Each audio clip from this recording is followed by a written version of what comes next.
Hello, everyone.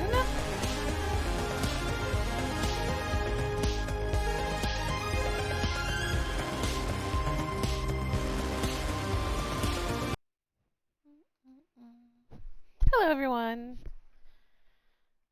Okay. Happy Thursday. I think we can hear everything. Hey, Savior. Hey, Pride. Okay, yeah, see, I knew I did not set up my chat right. Okay, so I tried because, you know, the all the PC stuff is new. So I was trying to set up uh like a new chat box, new panels and all that, but I did not like my chat box is there, but the chat's supposed to be on top of it and it looks like it's not showing up, it's under it. So like, let me see. See, like, look, I moved my chat. There it is. There's my chat coming up. So I'm just gonna remove this for now. I'm gonna remove that for now, yes. Until I figure it out because, yeah, chat. But it was worth a shot. It's really cute. So once I figure it out, I hope.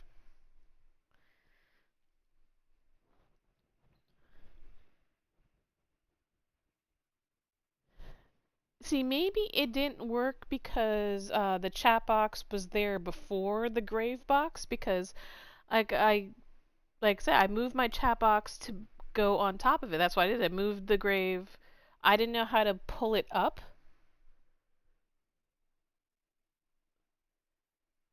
because I moved chat. I put the grave over there, and then I moved the chat to go on top of it, and then it just fell to the back. Um, because I'm working with Streamlabs. I don't know if that matters.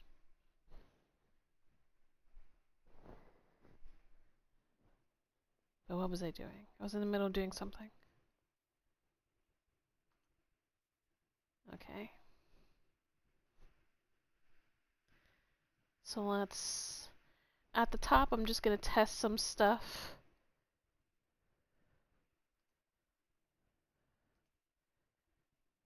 What are you waiting for?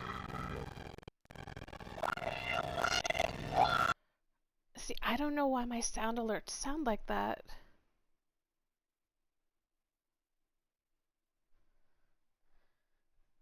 Because I checked the sources of the sounds, and the sounds are still all there.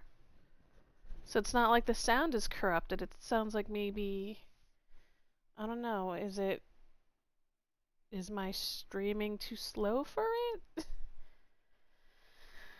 Okay. So that's another thing I need to check off. I'll come over and help you figure it out. Oh, he's so nice to me, Pride. Okay.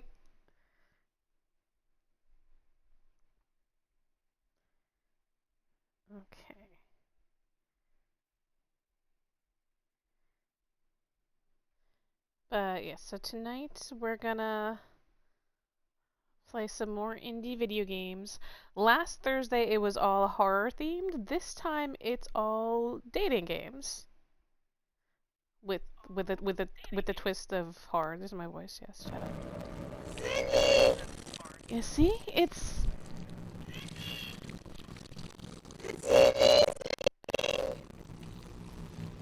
and they didn't all used to sound like that. Some came in perfectly fine. And then the ones that were really shaky was when I got rated and when I got sub. And gotta be nice to the future Mrs. Name. So I don't get it. I gotta look it up.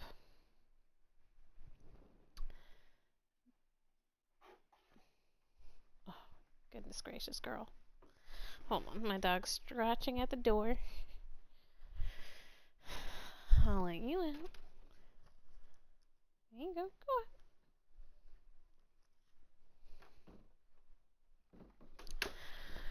on. Okay. But that's an issue for me to figure out offline. Ugh. Onto gaming. Onto gaming. So yes, I have about 5 games this time because I think that they'll take longer to get through than the horror games. Because some horror games last week, they were like really quick to get through. But this time, we'll see. Let's see.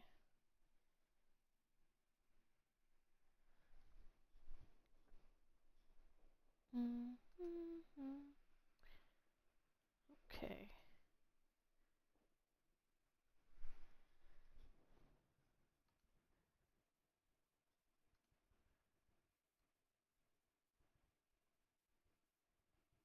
Seeing chats.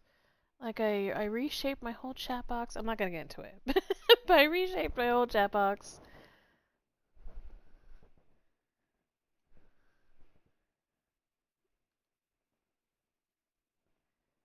All right.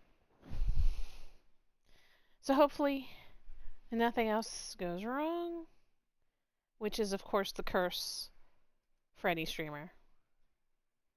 But this is Melissa.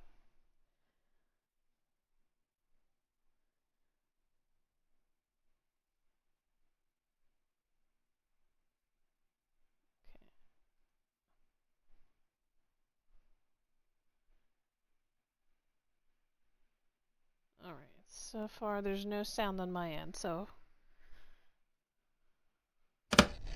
there we go.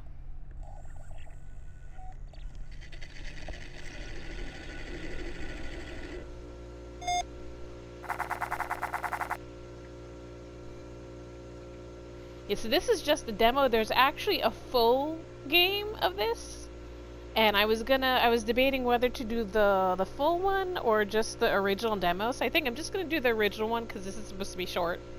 And if I really like it, then next time I'll get the full game. Hello, party's here! See, that sound alert worked fine. Welcome in, Ender. Thank you for the raid. See, last week it was the opposite. Last week my rating sounds were terrible, and then now I don't get it. But welcome in, Ender. How are you doing? Thank you so much for the raid. How was your game? I had you on Lurk. I saw you were playing more of the Jack Holmes game.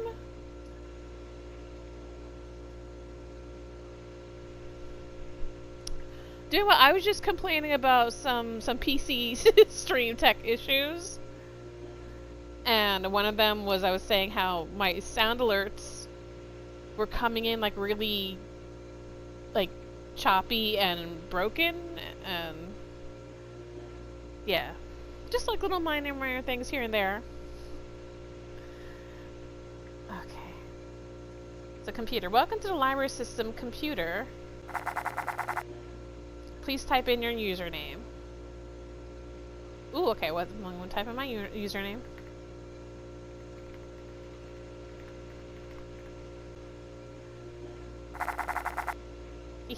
Welcome in, Gloom Bloom.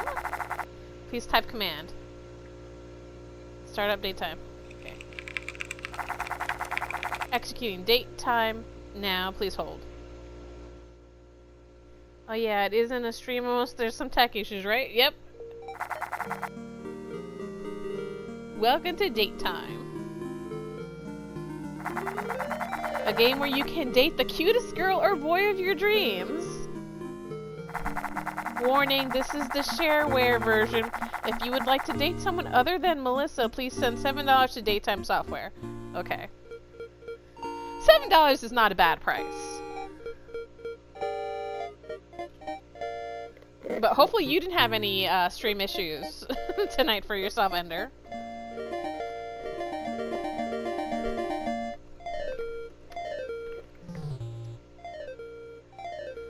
Okay. Okay, choose your potential mate. Alright. This is Morris. He may have a bit of a bad boy side, but tap a bit into him and he'll open up a side of him that is sensitive and soft. Ooh. He may love motorcycles, but he hates to admit that he also loves poetry. A bad boy with a heart? Play your cards right and you'll get a smooch smooch from this interesting lad. Let's look at our next person. This is Anna. She's a sporty gal who loves a challenge. From kickboxing to horror movies, she's all about fun and all about energy. Want to get a smooch from this girl? Well, get on your wild side and show her how much of a cool and active person you are. Let's see, I want to see all my options. And then this is Melissa. She's a sweetheart of a girl. A bright young woman who's looking for someone with a gentle touch. She loves a good book, and she always wanted to date a talented artist. But she isn't into sports, so jocks, please do not apply. If you want to smooch from this girl, you'll need to tap into your softer and more intellectual side. Okay. Do we have to? I mean, the game is called Melissa, but they gave us 3 options. So, I'm gonna see if I can choose someone else. Yeah. Let's see if I can date Morris. Let's see the bad boy. The bad boy with a heart of gold? Okay, let's...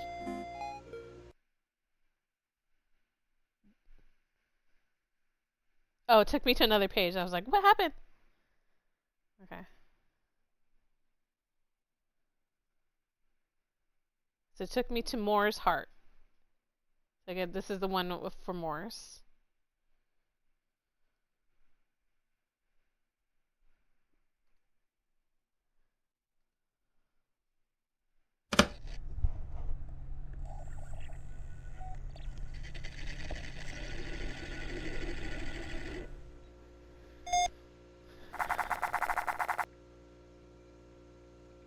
Okay, so it's gonna show me this again. I have to... Okay. I guess if I would have chosen Melissa, I wouldn't have to load up again. Whoopsie. Oh well.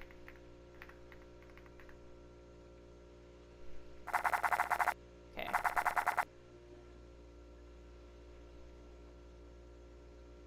Oh, let's check the... We didn't see the library newsletter last time. Okay.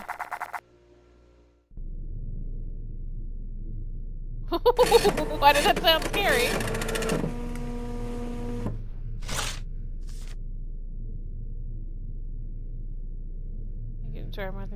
Due to an increase in demand for romantic books, we have introduced a total of 20 new books to our circulation.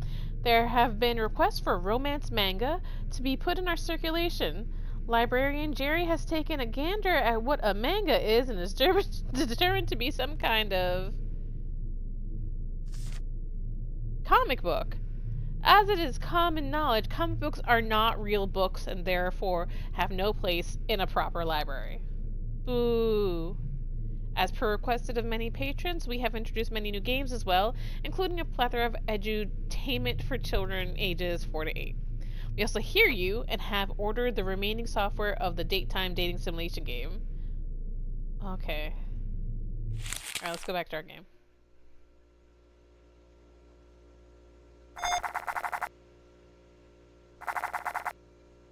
Okay, start daytime. Morse, yes. We have to put in a floppy disk. Let's see what Morse looks like. I don't know what he looks like. Alright.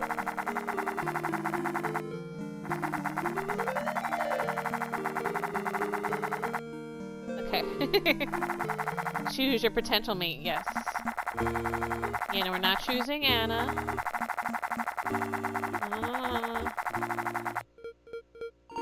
No, we're choosing Morris. Melissa, sorry, Melissa.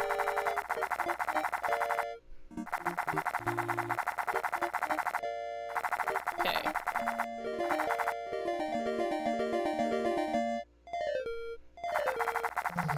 There's Morris. Okay. Yes. Date Morris. Loading scenario. Okay. Very realistic to computer times. Oh no. Along your pleasurable road trip, your car had taken a tumble. But don't worry, you were able to get it towed to a small town's mom and pop auto repair shop. Not to mention, you heard they just hired a cute new mechanic there. Okay, he's the mechanic. All right. Inside, you meet up with Joan, the co-worker of the Joan and Wes auto repair shop. I was about to say, oh no, is that Morse? Morning, pumpkin. You must be gloom and bloom. We got your car in a garage and our best mechanic working on it. But I hope you enjoy your stay in our beautiful town. Okay, what can I do in this town? Oh, you'll love this town. It's so romantic. We have a beautiful park with a swan pond and a very good cafe near it. Hold on. Yeah, this music's a little...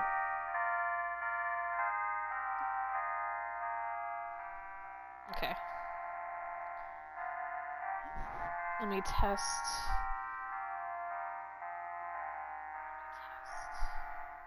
How do I sound compared to the game?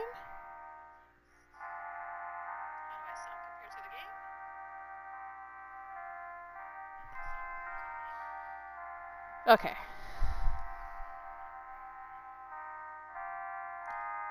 Yeah, if the game is... If I'm too low or the game's too loud, just let me know.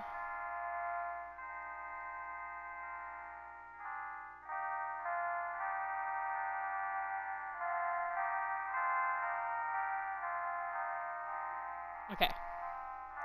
And a very good cafe near it. Might I suggest the strawberry salad? Can I go to my car? You'd like to see your car? Go down the hallway. Our new recruit Morris is working on it now. He might seem quiet at first, but he's a real sweet boy. And might I mention, he's an excellent poet, which is just what I want to know about my mechanic. So romantic. Joan, I feel like you're trying to set me up on a date. Anyways, off you go. Have fun. You walk down the hallway, when suddenly, you bump into a large man. He flashes a warm smile and takes a step back to greet you. Is this Morris? Oh no, okay. Ho ho, sorry about that. I'm like, oh no, is this him? I hope I didn't scare you. Joan will give me a good talking to if that happens. Ho ho. Anyways, you must be Gloom Bloom. Hello and welcome to our great town, despite the circumstances. Speaking of which, your car. It's in the hands of our newest mechanic, Morris. Can I meet this Morris? I want to meet this Morris.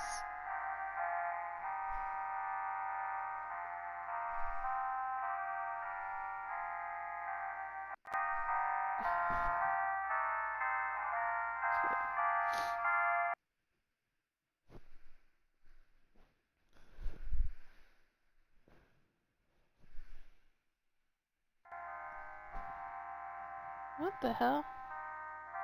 I'm looking at my stream on Twitch and I just see that crowd control thing right there. Like right in the middle of my face. I did not want it right there. Okay.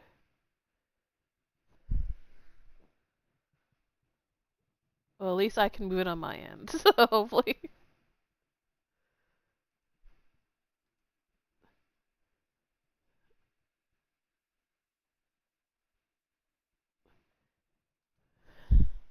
Okay, whoopsie, sorry. Okay. Okay, yeah, I'm off to see Morris. Have fun with Morris. You wave goodbye to the Jolly West and walk deeper into the auto repair shop. Okay, finally, may I meet Morris now? They're hyping this man up.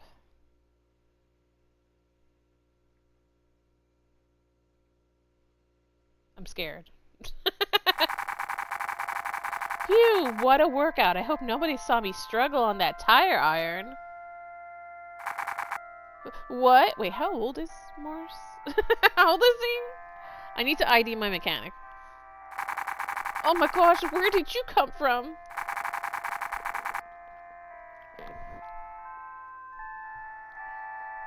Right, finally we see Morris. You must be the owner of this. Oh. Oh no. This fool is cute. What? Why am I a fool? What the hell? I mean, harumph. So you're Gloom, huh? I'm Morris. Well, I got bad news for you. Your engine's fried. Did you even apply coolant to your car? Huh, figures.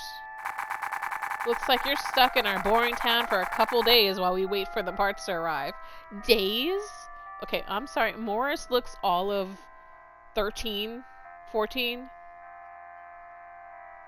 At least you're a cute fool. I'm just a regular old fool. No, you're not, Pride. You're a young fool.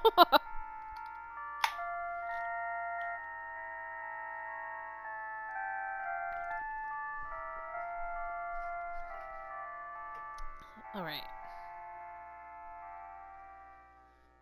Well, no, whatever shall I do? More time with you? I mean, no.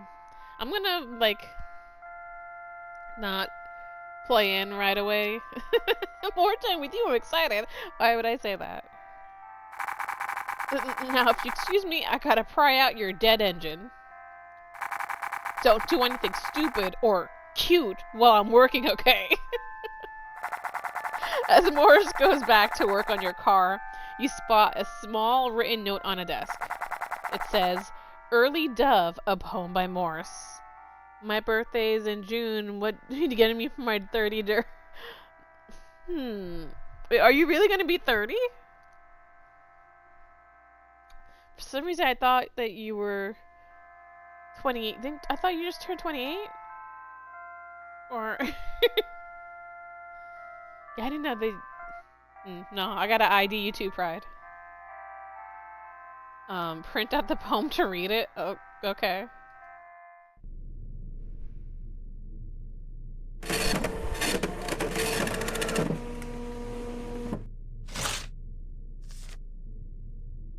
Early Dove by Morris. The early dove gets more love. You can't wait a ton to find the one. That's what I was always told, and every day without being bold. I feel that one day I'll be left in the cold. Won't someone come to be my dove? Dove doesn't rhyme. Well, dove rhymes with love, but not that young. Okay, okay. Early Dove by Morris is the intellectual property of. Okay. Do not photocopy this print out was.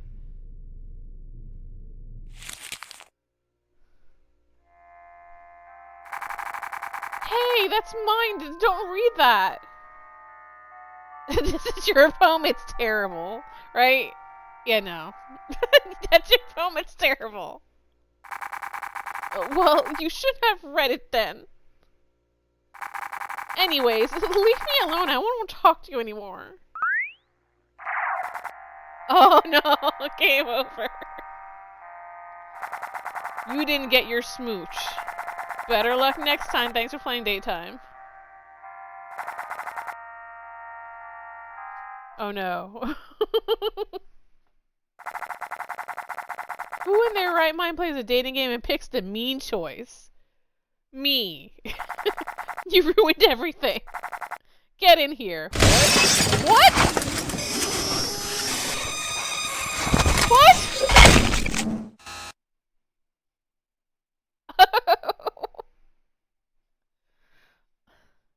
I think I was murdered by Morris. Let's go back to checkpoint.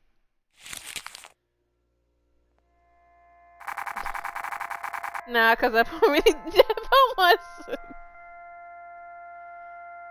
Okay. This is your poem. It's beautiful. You like my poem? Nobody has ever said. I mean, your car will be available in a couple days. Please enjoy the town. You thank Morris and head outside into the cold air. Alright, let's do the suck up option. We gotta get that smooch, okay. Next to the shop is the town's park. The trees have already shed their leaves for the winter, and the swans at the pond have migrated to warmer climates for the season. No, but in an alternate lifetime, I was killed for saying it was bad, so sure, I like a kid. It's like Undertale, where still they remember that you were mean to them, or you killed them. But even so, the early winter atmosphere of this park is so fetching. And maybe a little romantic. You sit at the bench to stare out over the beautiful landscape. When suddenly... Hi.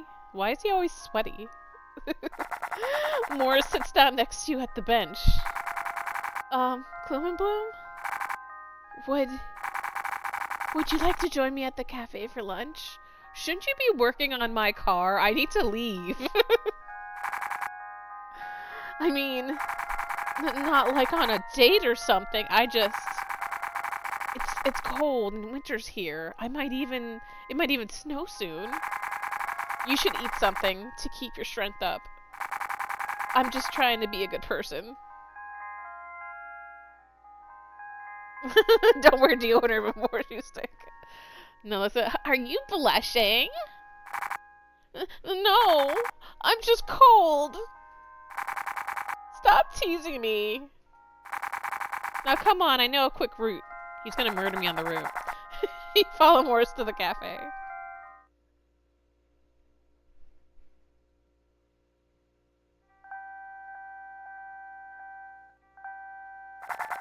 You better pay for my meal.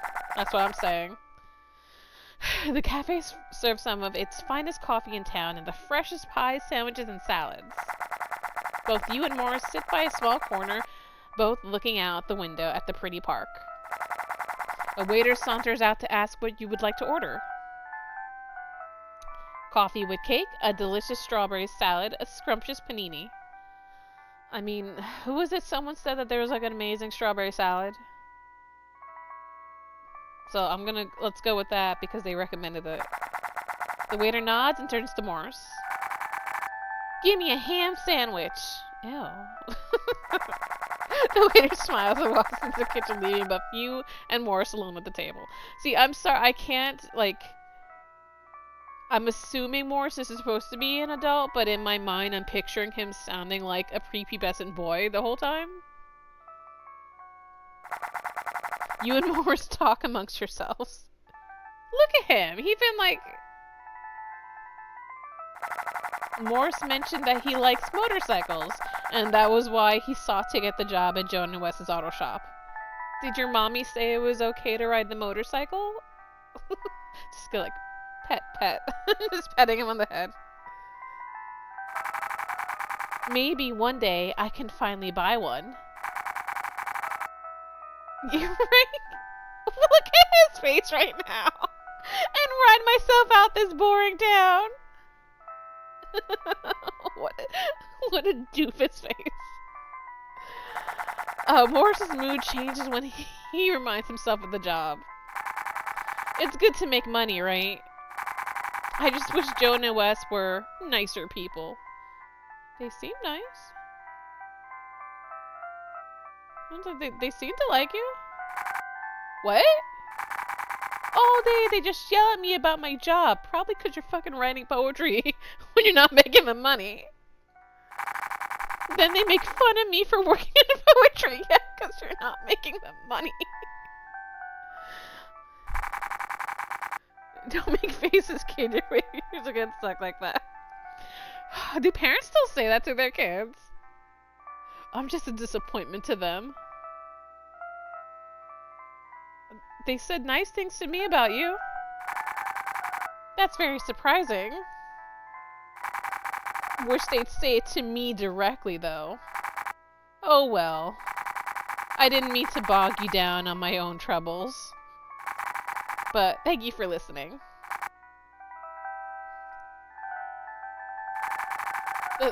Thank you for reading my poetry, by the way.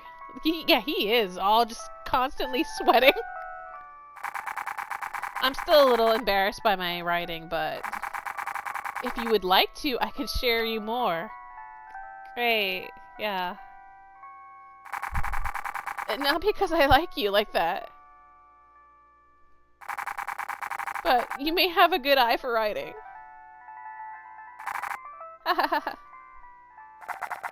You nod in excitement to read more of Morris's poetry. I do not nod in excitement to read more of his poetry.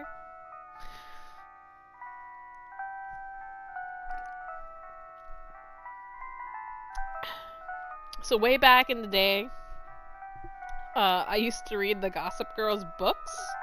Before it was a TV show, it was a book series. And the character of Dan was a terrible, awful fucking poet. And I would just all the time clown on him for his fucking terrible poetry. And he thought he was so fucking deep. I mean, thank God they didn't put that in the show. Just him being a poet. Being serious about his poetry. This fucking sucked. Okay, moments later the waiter comes back with your food. Give me my strawberry salad. Both of you dig into the food as the sun sets over the beautiful town.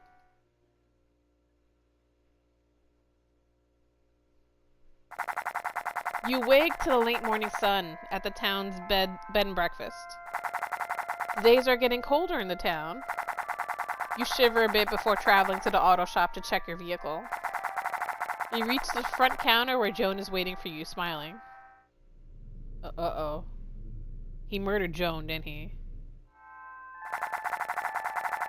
You reach the front counter where Joan is waiting for you, smiling. Joan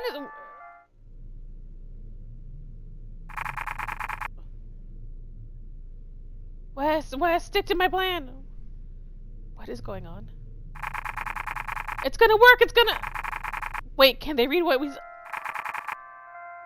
Pumpkin! What's going on? I hope you had a great night at our famous B&B. What were you speaking to Wes about? Oh no, you overheard us. Well, might as well tell you the truth. We're giving Morris a surprise gift for being such a great employee. Shh, don't ruin the surprise. Are we the surprise? They brought us in. We're the surprise.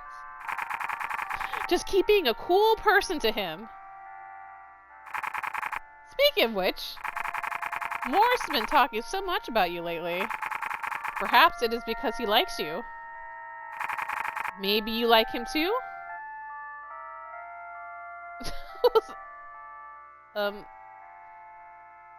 Sure.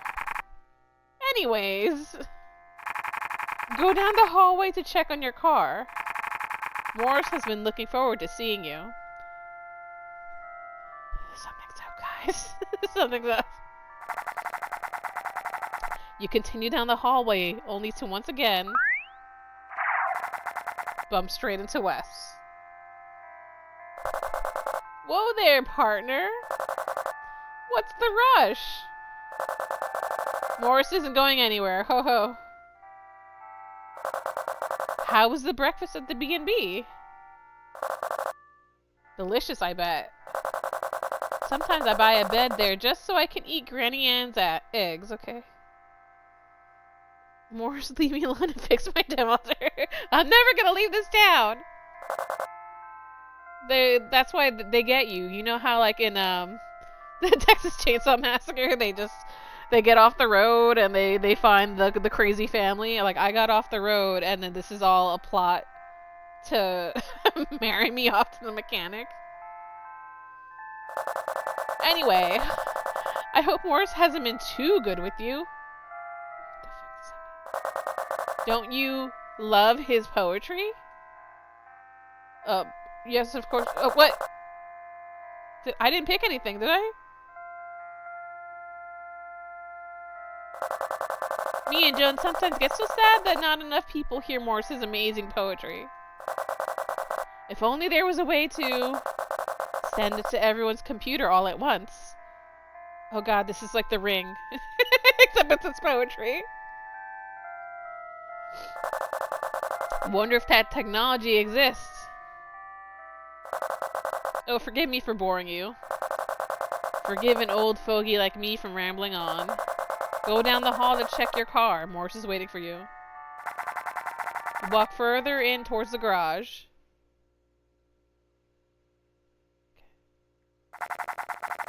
You arrive to the garage, but Morse isn't anywhere. Oh no. You peek at a desk near your car and see something written on a notepad. Why, it's another poem from Morris. Okay.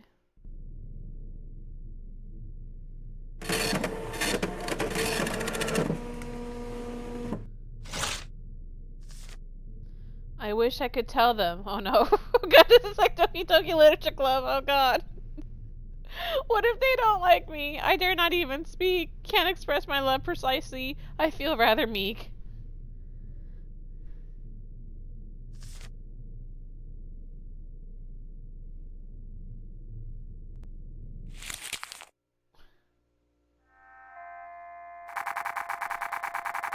I didn't notice you. I was out to check on some tools. Hey, you didn't read that, did you? It's still a draft. I was experimenting. But please don't judge me so harshly. You're terrible, you should know. I got killed last time, okay. What a beautiful poem. You tell Morse that his poem touches your heart. And that you think he's incredible as a person. Oh, thank you. I don't know what to say. I wish I had met you earlier. Someone who could encourage me to do more. There's that stupid face again. I have so many feelings in my head. You're the first person to ever encourage me to grow. I have so much to think about. Let's meet up again later today after work. You bid your farewell and travel back outside. Off to the chilly but beautiful park.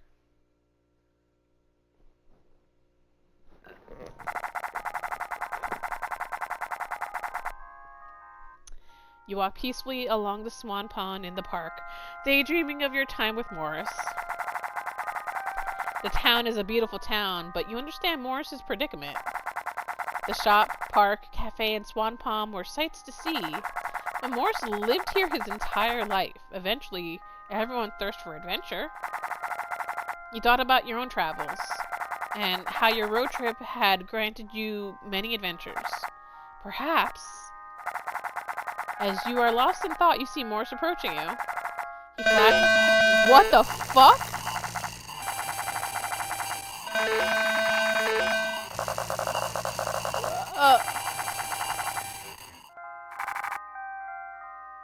What? Jesus Christ, okay.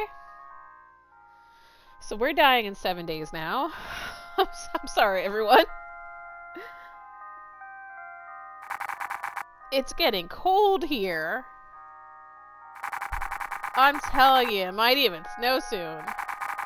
Come on, let's warm up with some coffee at the cafe. You smile and welcome Morris through the breezy park to the shimmering lights at the cafe. I'm pretty sure if that happened in person, like if I was really in front of an old school computer playing this and that happened in person, I would probably run away. I'd shit my pants and run away.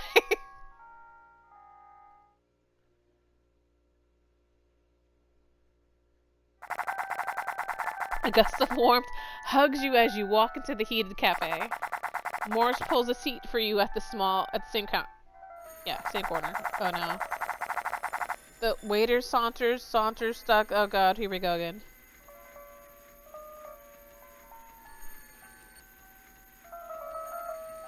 I'm good at the first one. The waiter nods and turns to, do you see this? Do you see what is happening? I'll have another ham sandwich. The waiter smiles in the kitchen, leaving you We're alone at the table. I am so fascinated by you, Glim and Blue. Oh no. I mean, in a completely platonic way. Such as, why are you on this road trip? I'm looking for love. I'm looking for a I guess I'm looking for love. Uh, I think he might have had an accident. Cool. I hope you... Moments later, the waiter comes back with your food. You both talk more as you dig in.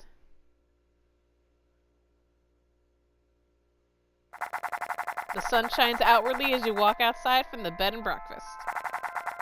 You wave Granny Ann goodbye as you walk towards the shop. It's warm today, but there may be many of these days left until the winter matures. You walk inside to check on your car. Okay, what fucking shenanigans are happening now? Okay, nothing quite. Morning, Pumpkin. Is our little town warming up to you? Because it's warm out? We got an update that your parts will be in tomorrow. Meaning your car will be up and running in no time after that. Such great news. I'm never leaving, am I? Speaking of news, I was just reading about this thing called the Information Superhighway. It's something you can dial into and share things with other people through your own computer device. I wonder what type of things people like you could share to the world. Anyways, run down and check on your car and more before you spend a warm day in our town. As you rush towards your car... Oops, not again. Whoa, I always knock into him. Okay.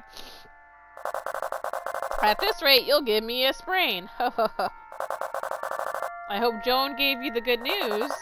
Are you excited to get back to driving tomorrow? Not until I get my smooch. Well, Boom Boom, that's very flattering. But unfortunately, I'm taken, and... Oh, you mean Morris. Ho ho. In due time, my friend. Speaking of which, let me ask you something. We've been discussing this surprise gift for Morris. And we realized, surely, no surprise gift would be good enough for Morris. Except love from a great person like you. Oh no. Oh no. And also being able to spread his artwork throughout the entire world. You ever heard of this thing called the Information Superhighway? Yes. Excellent. I'm a bit too old to understand all this technology stuff. But I wonder if maybe someone like you could figure it out for us. Ho ho. Off you go then. I continue down the hallway towards my car. Oh, he spots me and waves. Hey, Yaz, welcome in. I'll go way back. Okay. Well, okay, I'm sure Dano told you about your parts. Yep. Yes. I'll finally get out of this boring town. Doing really well. Today was my day off. And I still went into work, though, for free service. So that was nice.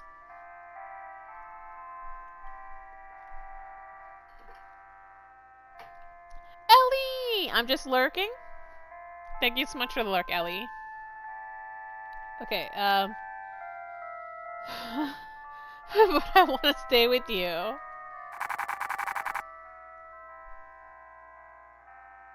Lurking, working. Is that what you're doing? Are you lurking, working? You don't want to do that. Besides, you'll get bored of this town like I have. Tell you what. Let's meet up at the cafe one last time after work. It'll be my treat. And then maybe we could take a stroll in the park in the evening. Since this could be one of the last warm days. Not in agreement and bid him farewell until his shift ends. Okay. You sit at your favorite corner and stare out the window. There you wave to Morris as he comes inside. Hello, Gloom Bloom. Okay, I hope you haven't gotten tired of the food here yet. Haha. The waiter saunters out to ask what would you like to order. Oh, here we go again.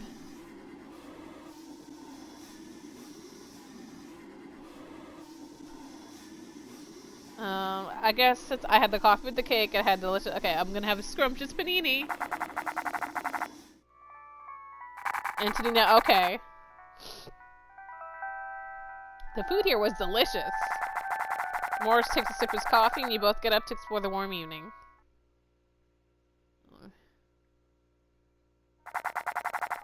The romantic moonlight shines upon you and Morris. Morris shyly locks his eyes on you. Gloom Bloom, tell me. If you could do anything, what would it be? I would do art, I would do sports. I'd be with you. What? Oh my! Morris stumbles a bit before he readjusts himself to clear his throat. I'll get to that maybe later. Morris stares off into the moonlight. You follow his gaze. I grew up in this small town. I'll admit it, it's pretty. But I have a yearning to go on an adventure. I want to do so much more in my life than get yelled at by a married couple in an auto shop. Okay. I'd like to drive from town to town around the world and share people by my own experiences. My poetry. And I'd like to share that adventure with... silly thoughts in my head. I'm sorry, Gloom Bloom. Maybe I'll find the words to say it tomorrow. Take care. You hug Morris goodbye. Boo, he could have kissed you then and there.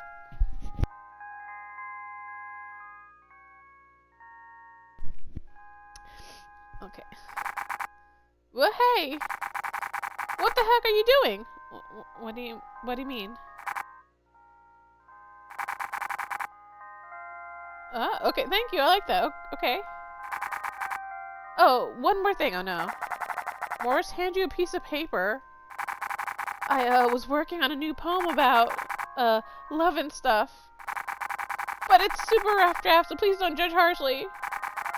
But I hope you will like it. You smile, nod, and lock eyes on Morris for one last moment before parting ways.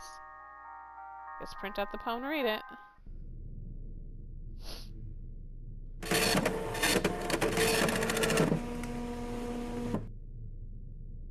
Oh.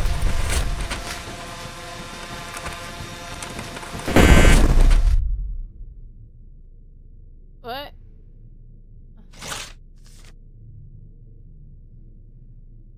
Uh-oh. Memory have okay.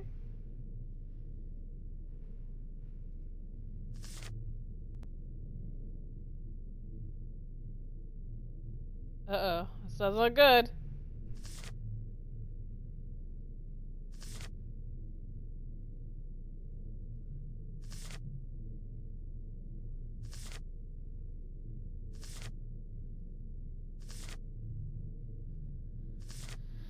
Okay.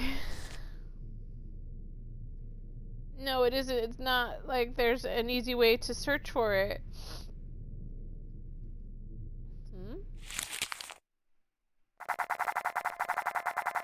I have another great morning at the bed and breakfast. Okay, so today's the last day. You return the keys back to Granny Ann and bid her farewell. Off you walk towards the auto shop.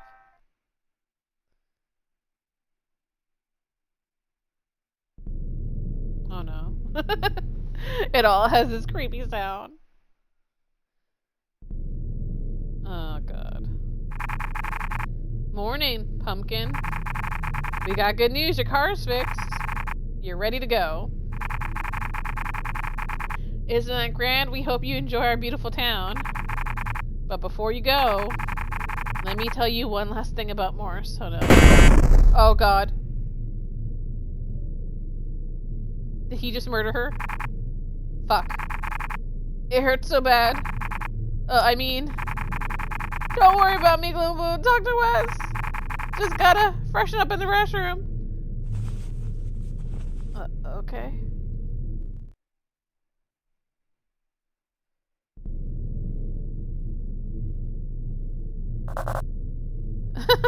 Ho ho. Didn't bump into me that time. You finally built an instinct, huh? Ho ho. Oh. Uh-oh. You ready to get back on the road? Talk to Morris and he'll set you up. Have a safe trip. No, wait. Glimmer, listen to me. I'm sure you like Morris a lot. Usually how this ends is that once Morris fixes your car, you propose to drive with him into the sunset as lovers. I mean, lots of questions. Why'd you want to do that with someone you only know for 3 days, but let me tell you, Morris is... What I mean is, you know how slow a car is? Just say it. What is Morris? You'd hardly be able to leave the state by the end of the week. But thanks to technological advancements, we know of a way that both of you can travel fast. Connect to the internet. Your computer device is equipped with a 28K modem. Morris will be able to finally leave our small and boring town at breakneck speed. Why don't you consider that? Just send him off. He needs to see the world. Okay.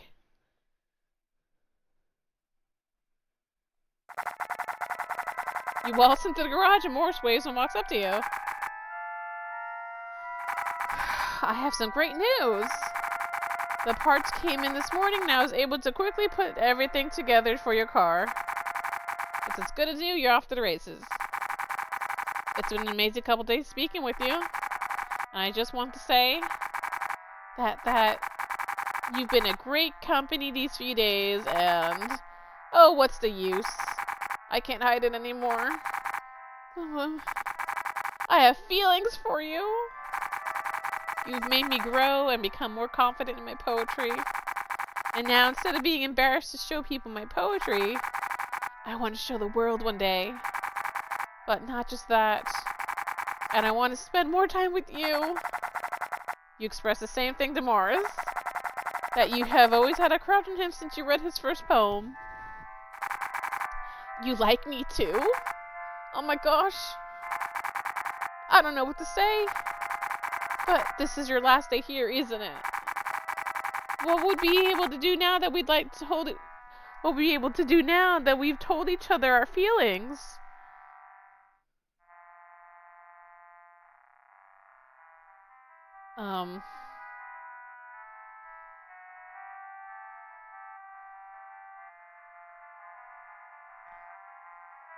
I mean, do I just go on the road trip with him, or do I go through the internet?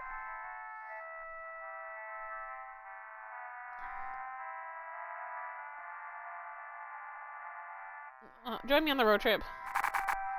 What? Really? You would like me to join you to travel? Oh, Gloom, I'd love to.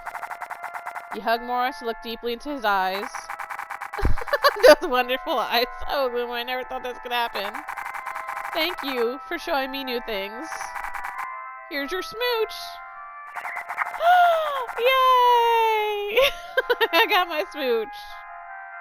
And so began your new relationship with Morris. Thank you for playing daytime. Enjoy your trip.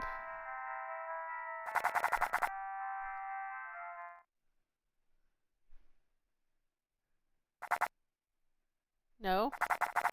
Not like this. Not when we were this close. You're gonna do it right. Get in here. Oh, what the fuck?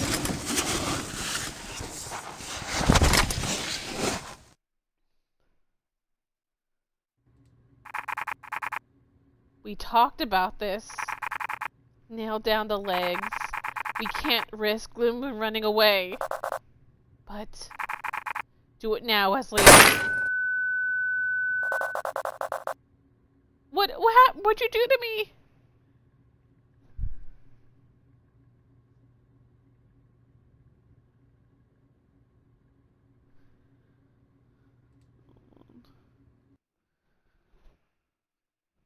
Do, do, do.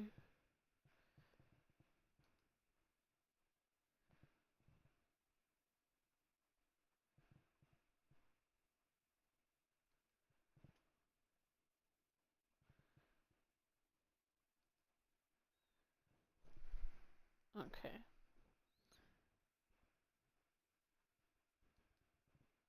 Uh-huh.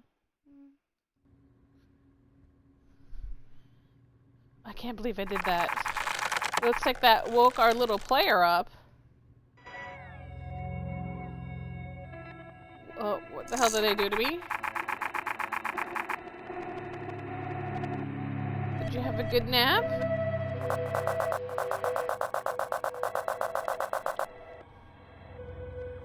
Oh no.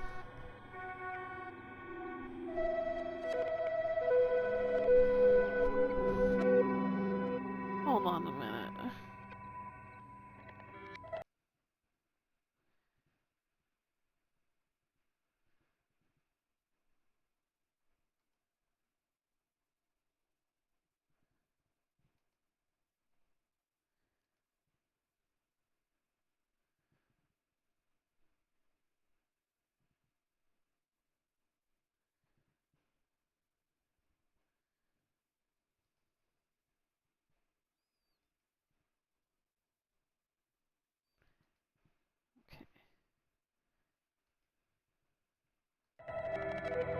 Alright. We're not bad people, it's just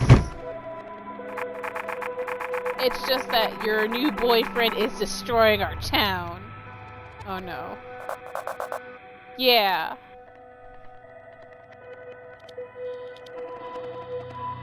What's going on here?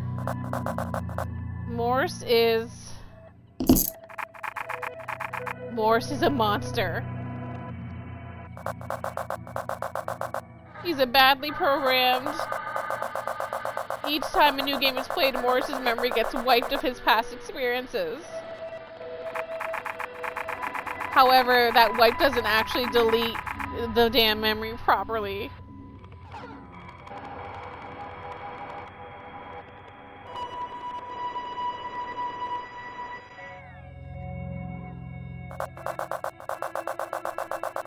Particle memory just slices back into him, corrupting him and turning him into something else. This typically wouldn't be a problem.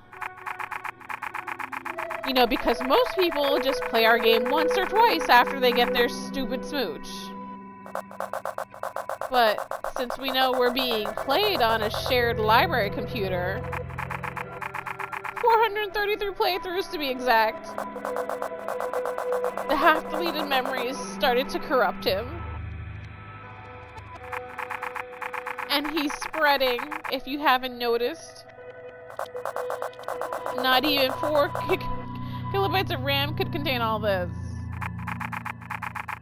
And you've probably seen it, haven't you? The terrible power of Morse. He's not just unwittingly eating up this town. He's spreading into your world, too. Your boring, terrible world. Without our scrumptious paninis. Indeed. Hey, player 433, you still with us? Oh my gosh, did I hit an artery or something? Damn it, Wesley! What does this have to do with me? I'm sorry, Gloom Bloom. But you really should have done what we told you. You should have opened the internet and sent him away from this computer. The town's breaking at the seams now. This is our last chance.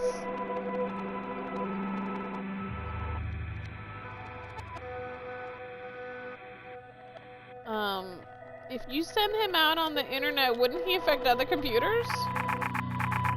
Look, we either keep him here and not just destroy this town, but possibly destroy your town. Or save our own hides. We don't have a choice. You got friends in your area, right? Don't you care for them? They're playing a dating game. Okay, how about family? Why can't you transfer him to a diskette? Can't. The software locks down if it detects diskette transfer. Stupid copy protection.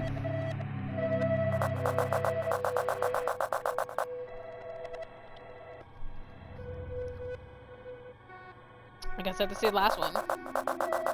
Like we said before, he loses his memory every time someone resets a dating scenario. Okay.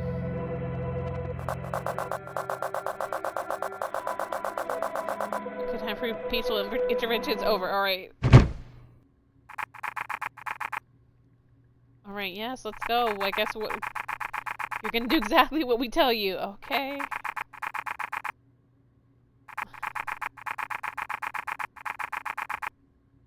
Okay. Take our diskette out and Joan? Oh. What, Wesley? The corruption, it's appearing here again. Wait, already? Is it spreading faster or he's close to?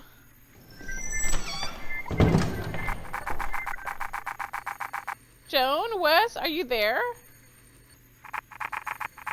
What? But I gave him the day off. I've been looking for Gloom and Bloom everywhere. Is their car still here? Okay, stay calm. I have a plan. First, we put a blanket over. Oh God, they're kidnapping me. Okay.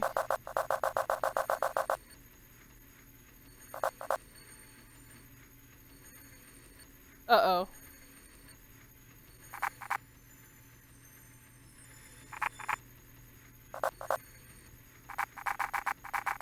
Hey, you two, I was wondering if...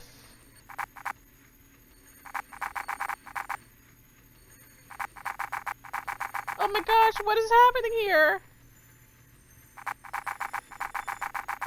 What did you do to Glow and Bloom? Uh-oh. Joan? Morris, I need you to leave right now. You saw nothing here. You can't do this to people. Joan, the shop. Morris, I'm warning you. Do as I say, I'm your boss.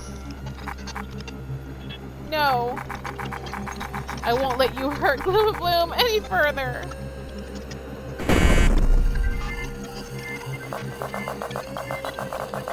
We're doomed. We're all doomed. That's it. Let's smash Morse's head in before he turns again. What?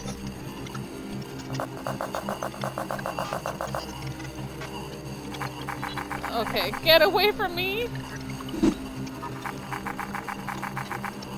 Why are you doing this?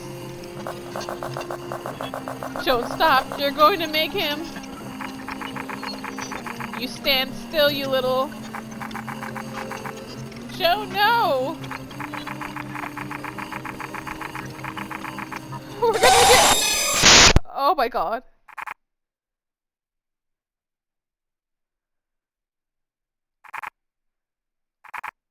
Wes? Oh my god, that was loud. Oh my god.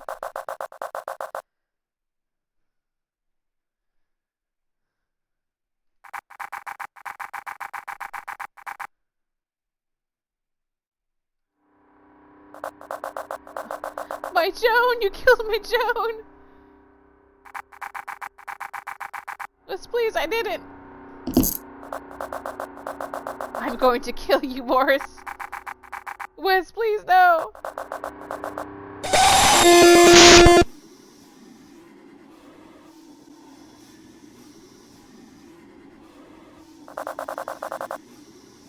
It wasn't Morris's fault.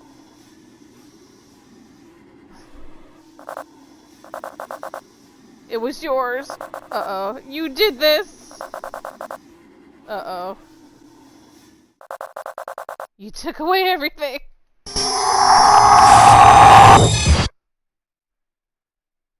Oh, okay. Can I go back to class now? Please wake up. Oh no. Please.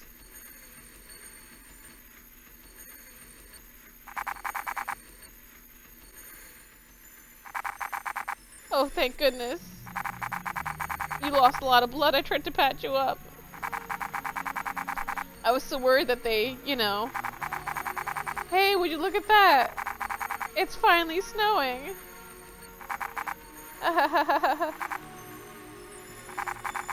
I know it's not snow. I'm sorry. I found J&W's plan about me when I broke into their office to get some first aid kit for you. And this is a simulation, isn't it? Like some kind of dating thing. There's been hundreds of people who dated me and loved me and encouraged me to do my poetry. And every single time a new person comes in, my brain just whoop, just resets. I don't remember any of them. And not just that. I'm sick. Something inside me is destroying the world. And it has the capacity to destroy yours as well. That's why J&W always hated me, didn't they? That's why everyone's afraid of me. I thought it was maybe because I was weak. I wasn't tough enough. That's why I act this way, but oh gosh, if I had known, I'd rather it be that. Let's hug him.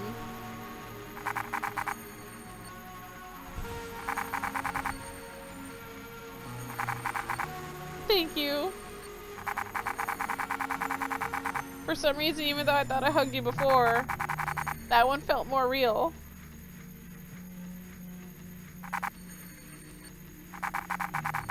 I didn't want to let go. Aww, but please, for your own safety, I don't know when I'll turn again.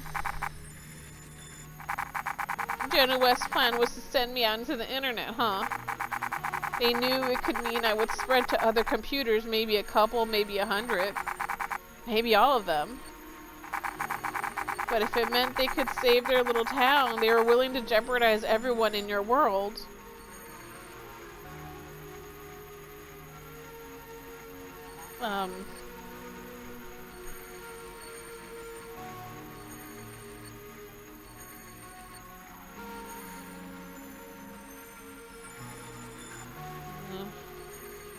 It was monsters?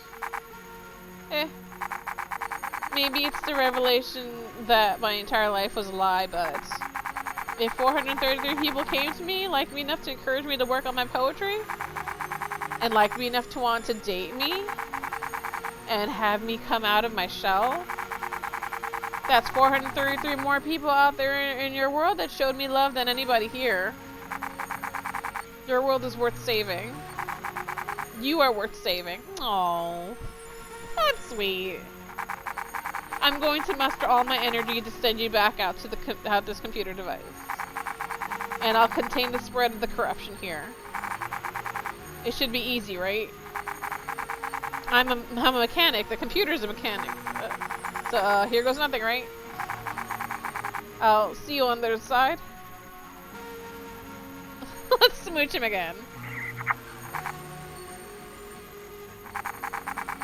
Oh my gosh, I hope when I turn into a corrupted pixel monster, I still remember you. Aww. Goodbye, Glimmer Blue.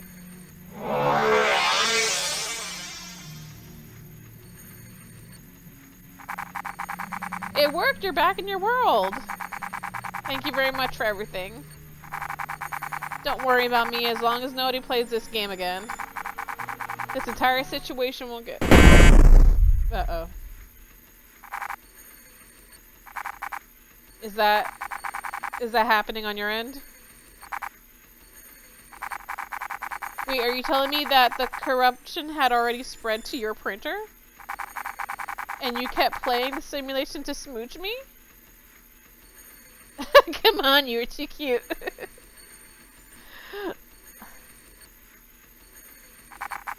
Oh, I think you're very cute too. But, this problem... Okay, stay calm. I have a plan. First, do you, have the number to an IT professional? Oops.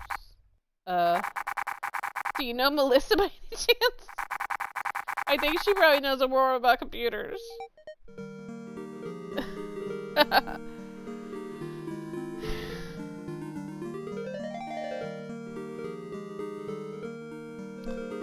Okay.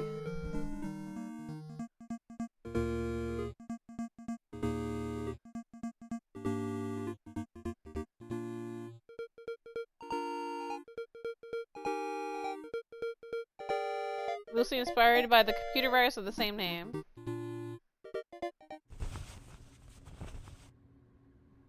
What's going on, Martha?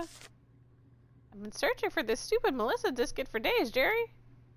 At this point, I think it's been stolen. You could always check my Melissa save file on the library system computer. Yeah, how? Just boot up the computer like you would play the Morse game. And log in using the administration. Okay. Oh yeah, well, what's the username? It's a 7-letter word starting with K. Let me write it down for you. Swear to God, Jerry. This is something based from that dumb cartoon show.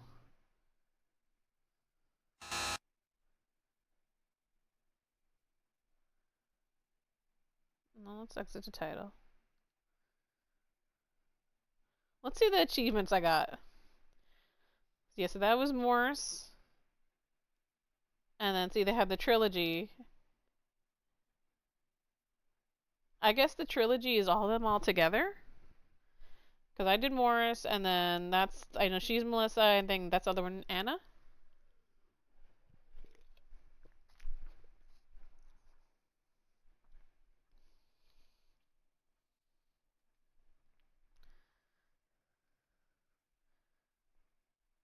I chose to hug Morris.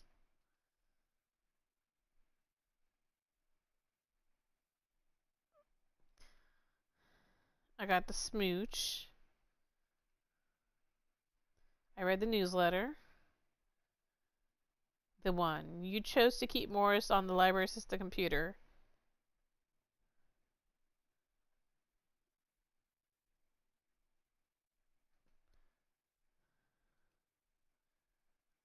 You chose a mean option towards Morris.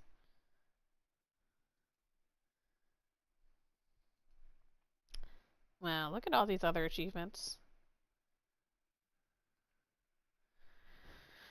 So that was Melissa, or shall I say Morris? That was Morris. That was the first in our game night.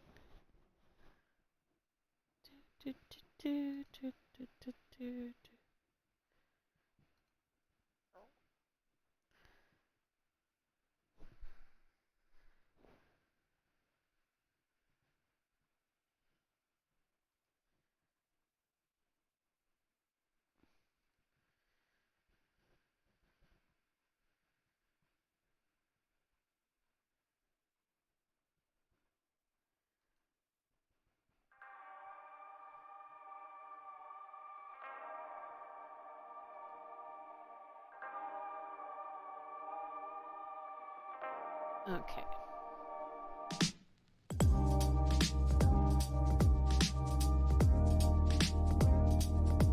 So that was game 1.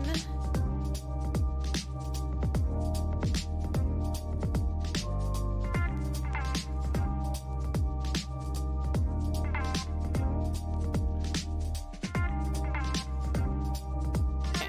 The next game should be relatively quick.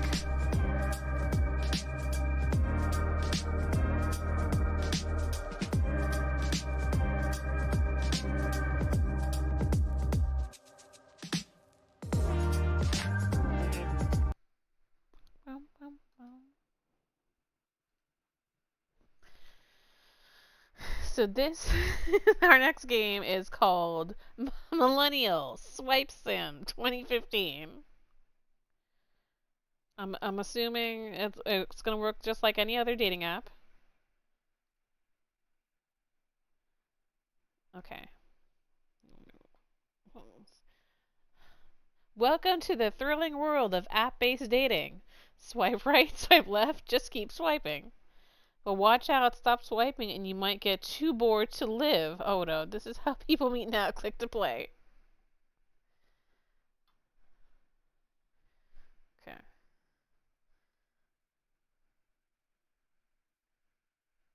Oh,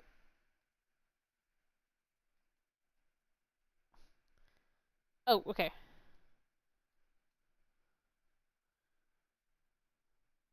Did we die? Fuck. You're less a millennial with two swipes. Oh, so it's literally just swiping? Okay, hold on. I thought it was something more than that, but okay.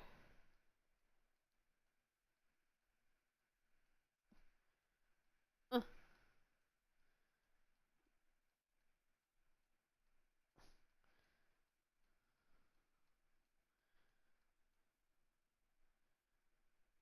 the 12 size. Wait, how does the boredom go so fast even when I'm swiping it doesn't go down? Hold on.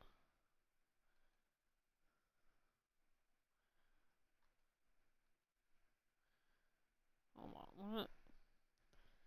Just click and drag photos left or right to swipe. Use a mouse for the best experience on desktop. Touchpad makes things tricky.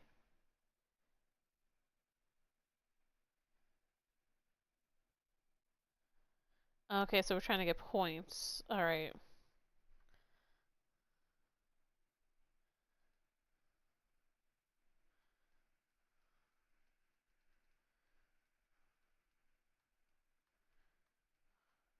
I'm just swiping.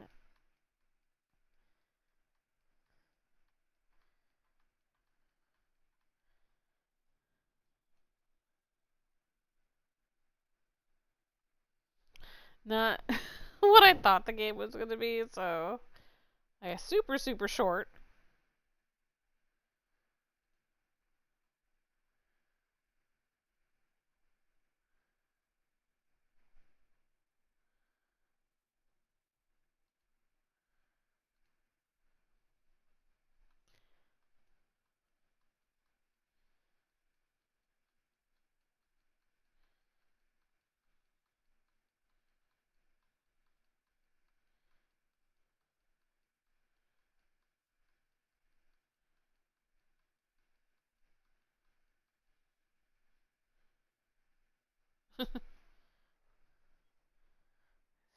There you go, 34 times.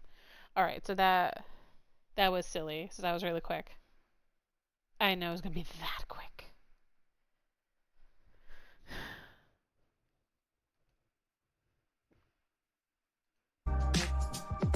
Okay. Since it's super, super quick, I'm going back to the music.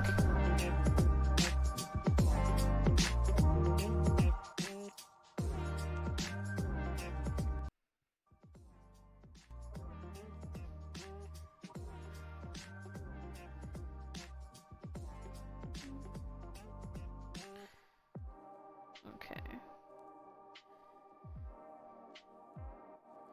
Alright, so the next game I have.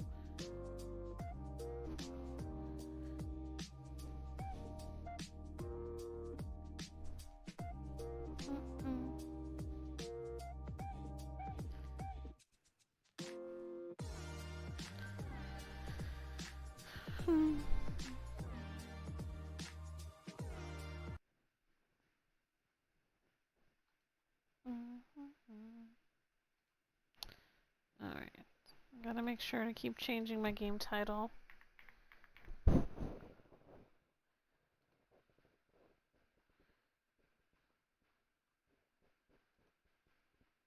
Okay. Alright, so now I am on MiSide. This one is just the demo, it's not the full game.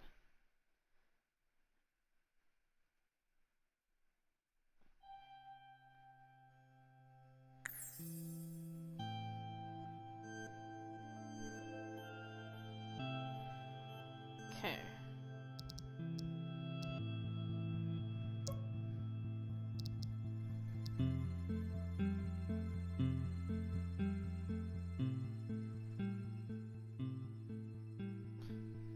Okay, perfect.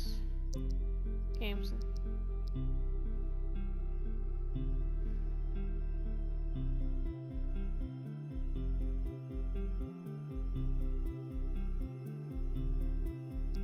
Okay.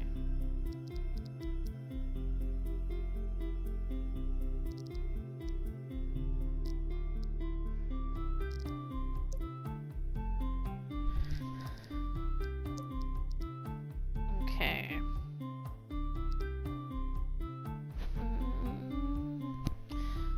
Alright. So hopefully I'll like MiSide. I was checking into it, and very interesting. Did she just look at me? Wait, can't you hear me?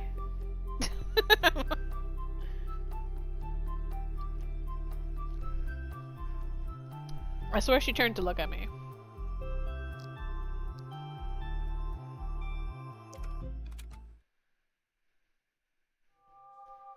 Day 1, alright.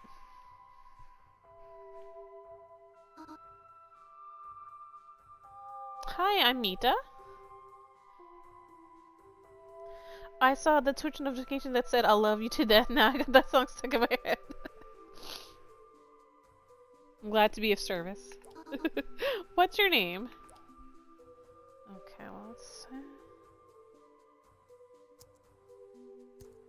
Can I use... No, okay, I can't use the typewriter. I'm just gonna say Gloom.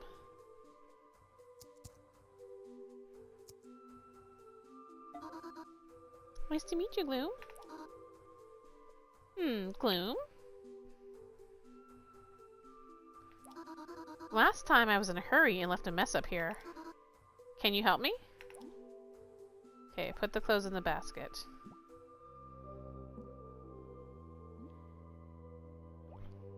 So all of these are like what I've been playing. Mostly they've been demos. But like I said, the same thing with like Melissa. If I really like it, I can chill out for the full game if I think it's worth it. You did? How'd it look to you?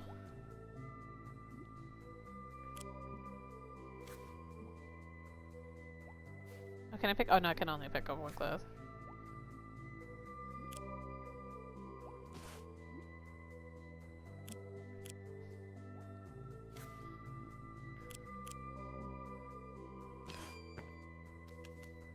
Ugh. Thank you very much. Oh, that was it? Just put away clothes? Oh, what an easy day. It's weird. From what I've seen, again, like all like creepiness. So like if you were seeing what I was playing with Melissa, all my games kind of have like that theme. Hey, Lima, I'm hungry. Can you buy me the ingredients for chicken soup? Buy the ingredients for the soup. Okay.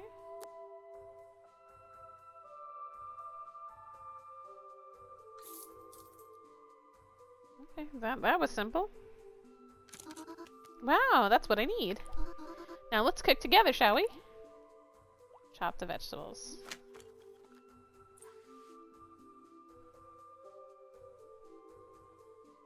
Oh.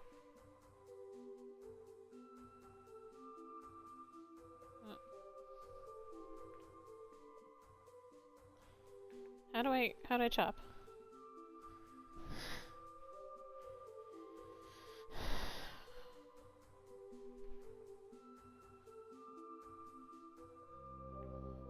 So far I've just chopped one thing. What? Oh.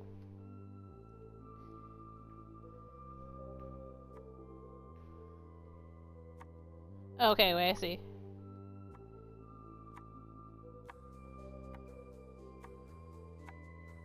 This looks like I'm cutting a carrot with a spoon. Gotta have our potatoes in the soup, yes.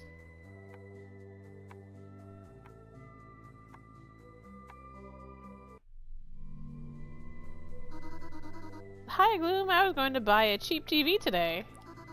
It's small and has an aerial. I'd like to take it with me when I go for a walk.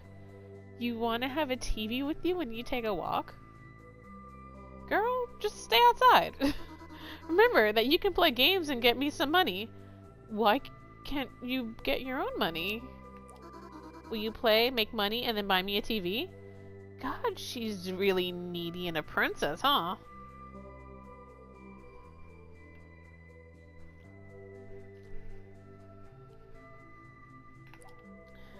Play mini games to earn money, okay.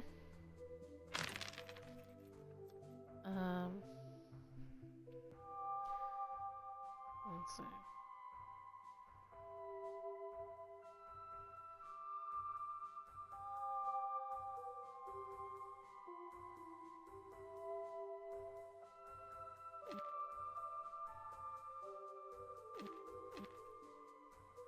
Oh no, what am I doing?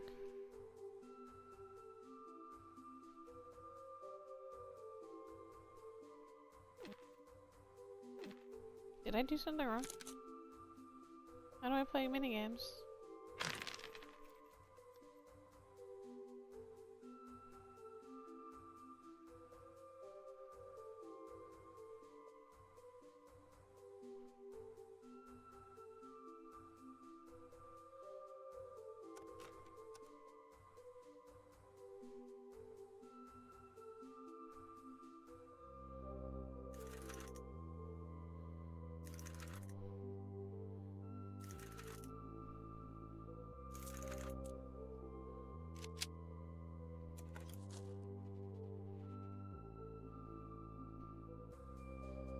Why am I doing this?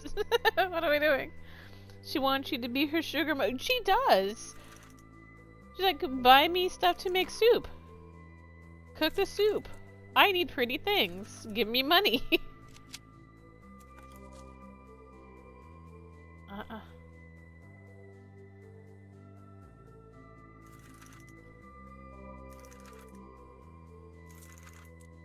There was a game I was looking at that kind of felt similar to this.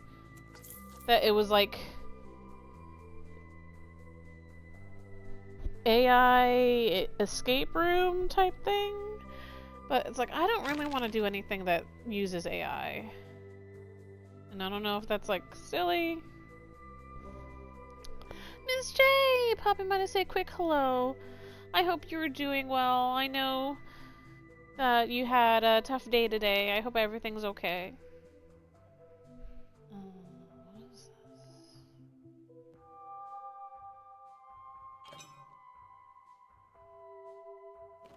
Looks like we're putting stuff into shapes.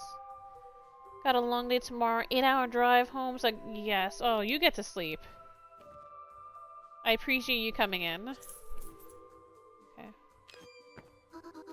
Yay, now you have enough money to buy me a TV.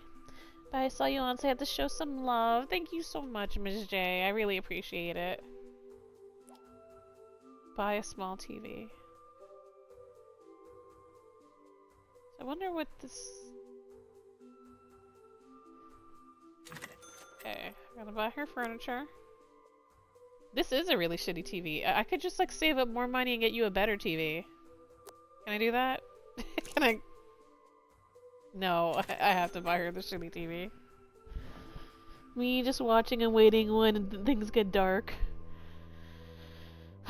You know it's gonna come. Because she wants the TV when she walks, which again I think is stupid. Yeah, the cheapest and the most mobile, just what I need. No.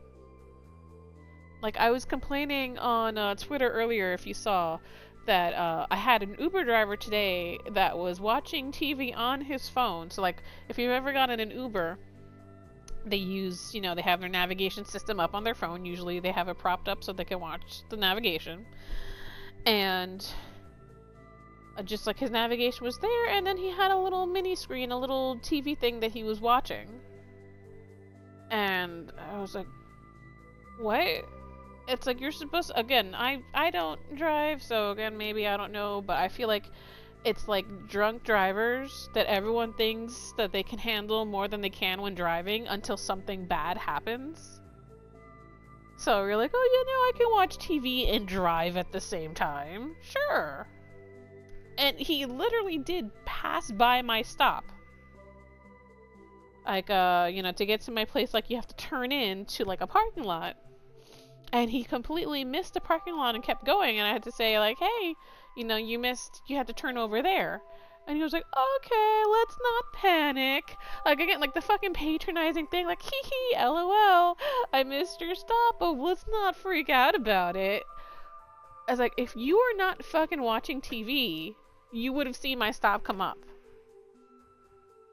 So I had to stop and go on that rant. Because, what the fuck?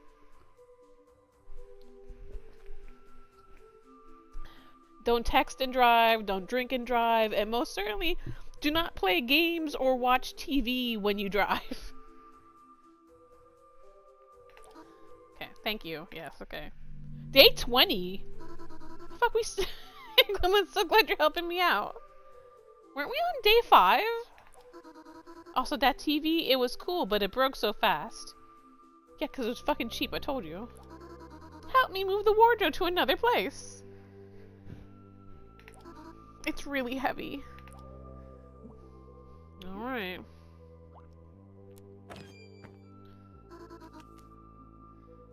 Thank you so much, sweetie. Jesus Christ. Day 30. Oh, Gloom, it's only been one day and I've missed you already.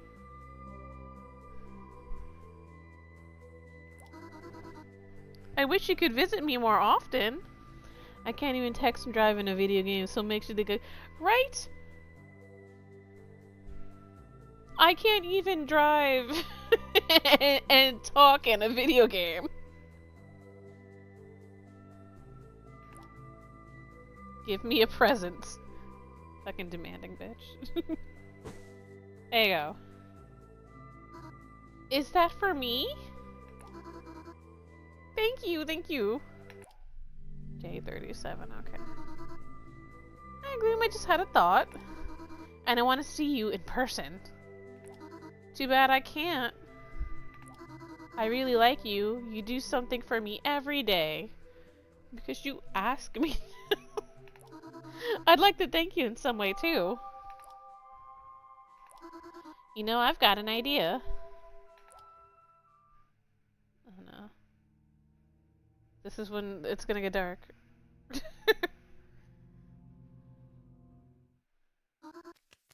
Now you're with me. Put the phone down.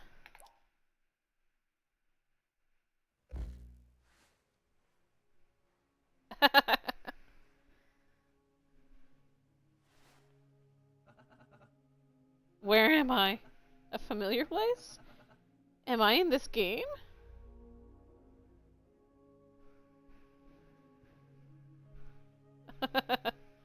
Wow.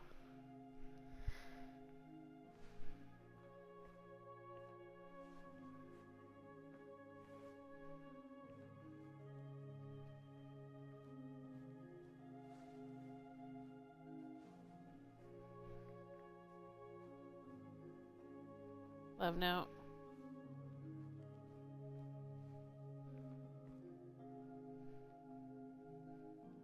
Microwave to the future. Trying to read her books. What does she got in here? I can't really read what this says. Clever book. Clever book.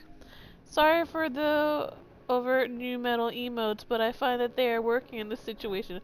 Oh, I don't mind you sharing our emotes. Share away. How to tease him.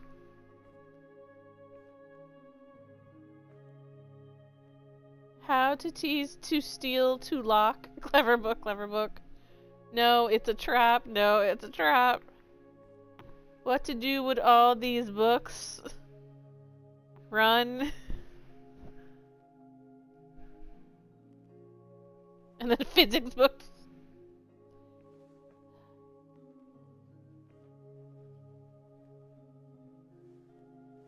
Hello. Okay, it wants me to go in there first, but I still want to look around. Who's Miss Meta Universe here?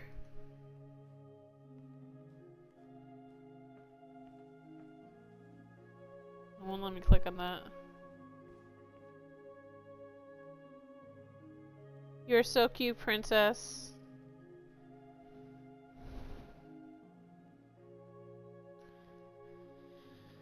The book titles.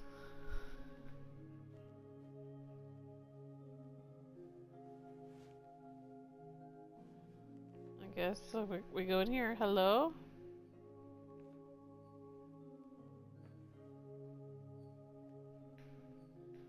How do I? Oh, I just press. Okay.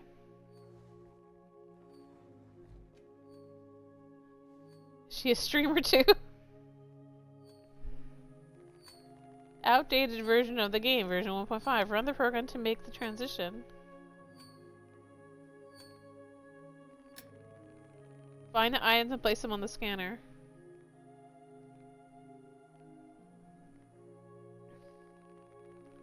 Spoon, pencil, scrunchie.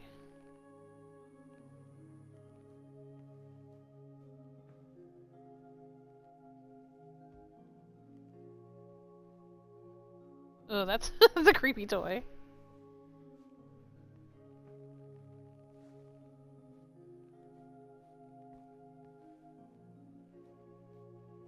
It's so sunny in here.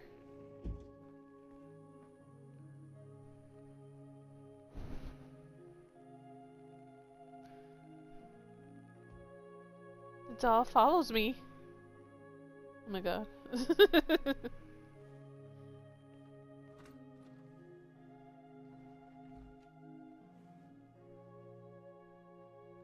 Oh, there's a scrunchie.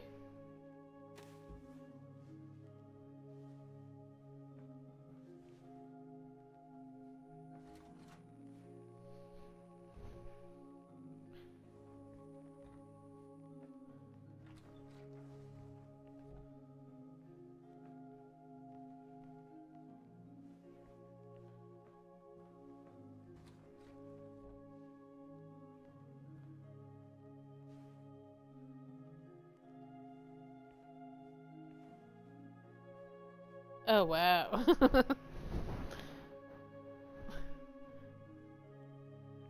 do do the young kids not wear scrunchies anymore? Oh, I have to find a pencil.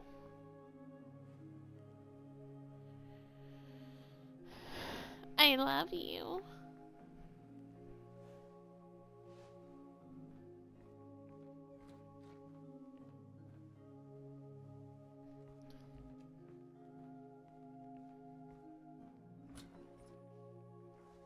Oh, there's a pencil all along.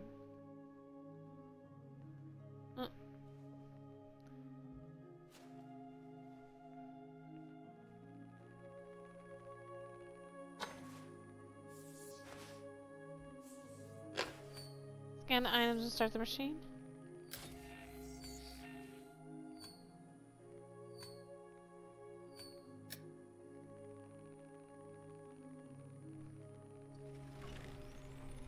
Uh-oh.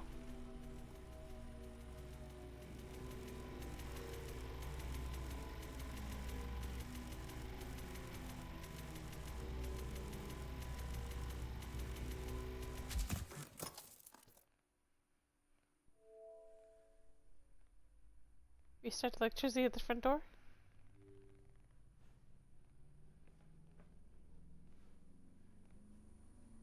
Low power, okay.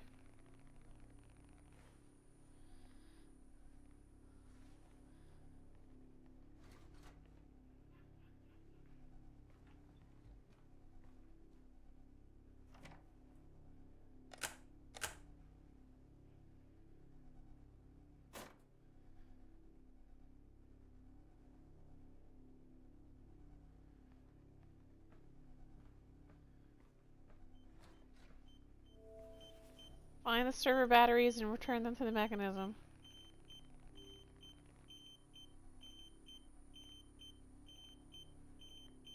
Who are you?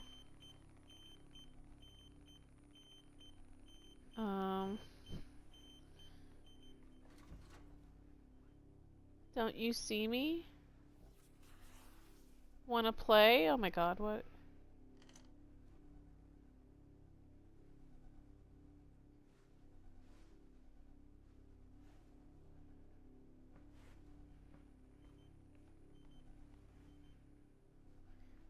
I can't leave the bathroom.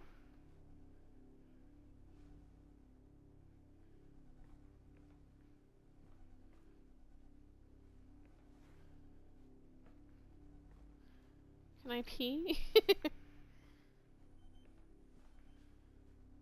Oh, I know.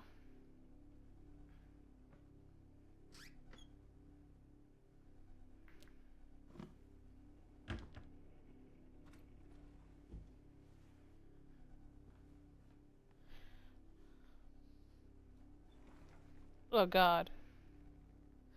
Who are you? Who are you?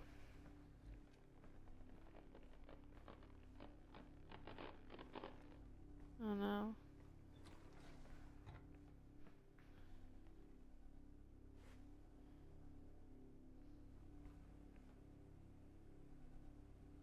I see her waving.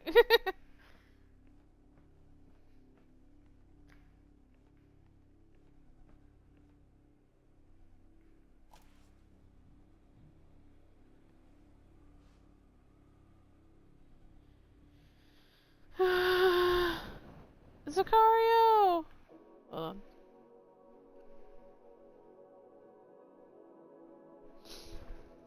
Welcome in. Hydrate and stretch. Okay. Stretching.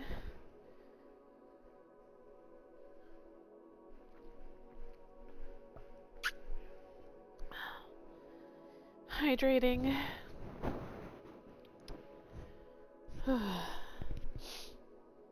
This game.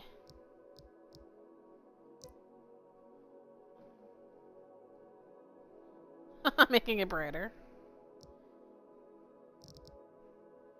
Cause I'm blind, okay, people? How are you doing, Sicario?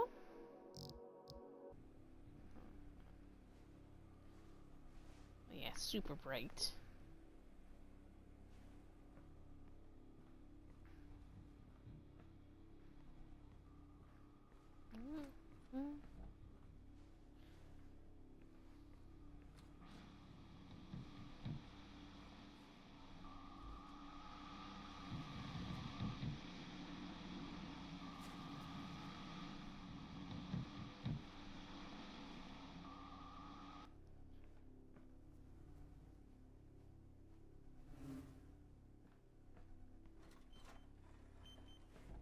Who are you? Oh, there's 4 batteries. Fuck.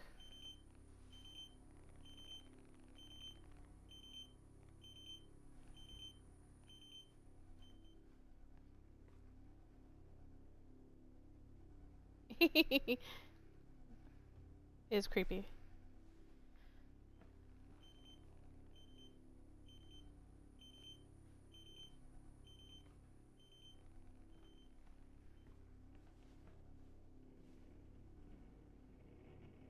She is trying to look at me. Who are you? Can you hear me?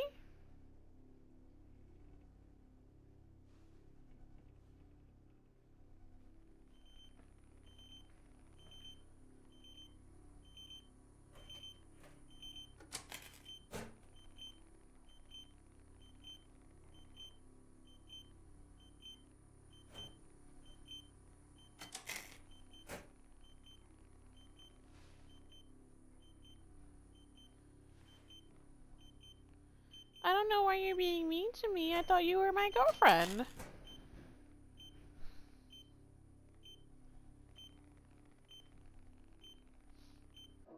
What is it? So apparently Matthew Lewis is going to be in Screams. That's what everyone's been saying. That was the big news that dropped. Just waking up again after falling asleep around 6:37. Was like AM or PM? I never know what. Just in case if you're in a different time zone. I'm missing one more battery.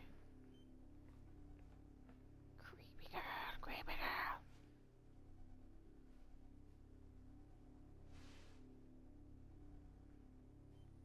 I guess I'm gonna go back this way.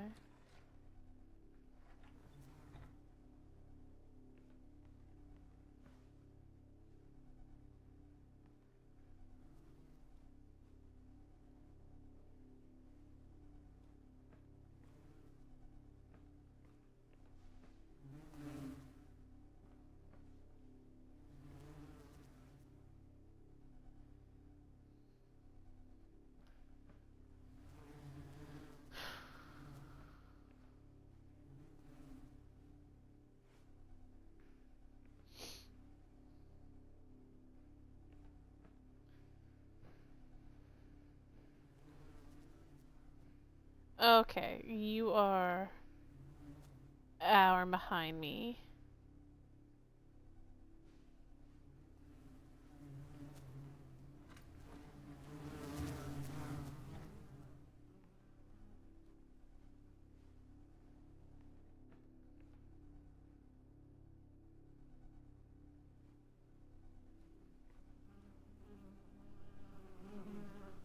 What is with all these flies?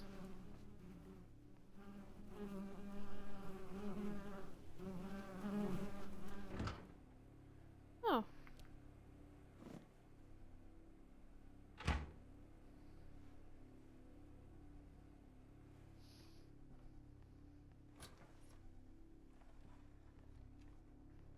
Great.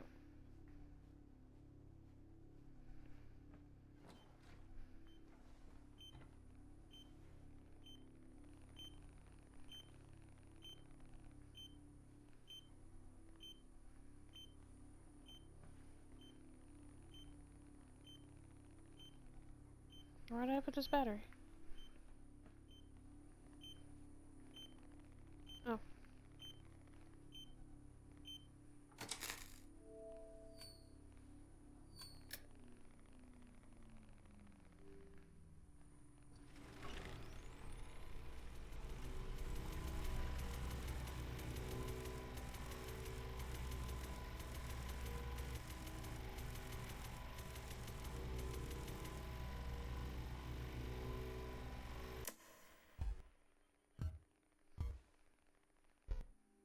Eh?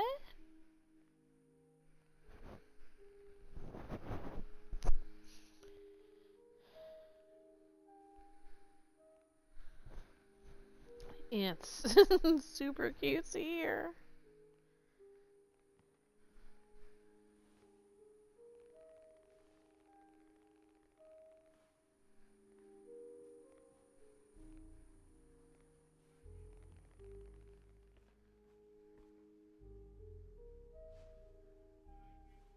Um, Said my data was transferred.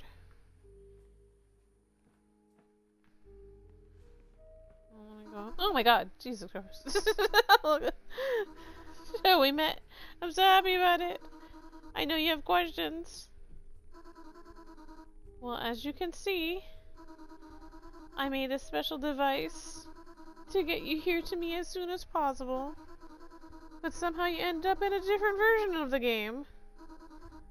In which oh, it's a long story. Anyway, it's good to see you. Okay. Oh my god. Mister, your skirt was so short.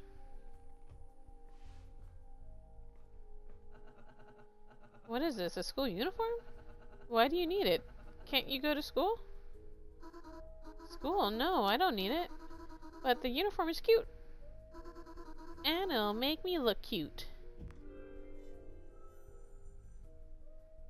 Okay.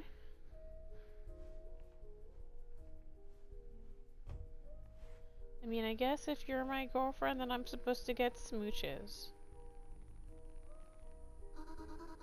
Do you remember? You brought 3 things on this scanner.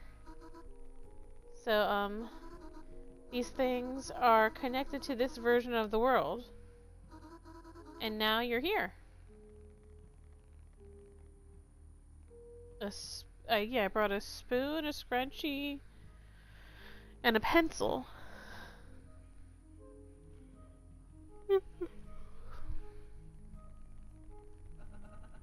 That's the TV set I bought.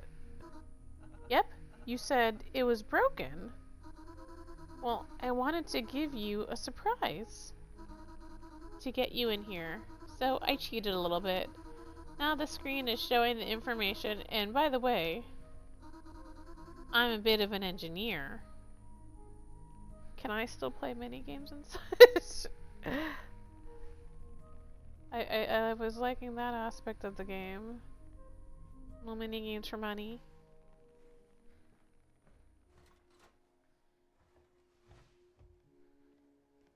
Okay, maybe it's too bright now. Oh. What?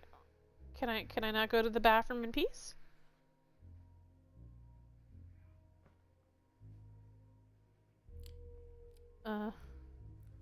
Okay. Just...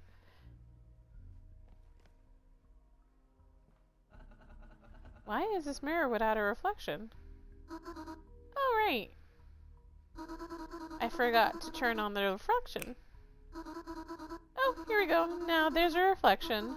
Oh, by the way, I didn't even know what a reflection was before. It didn't exist in our world until some update. Are there really so many reflections? Well, yeah.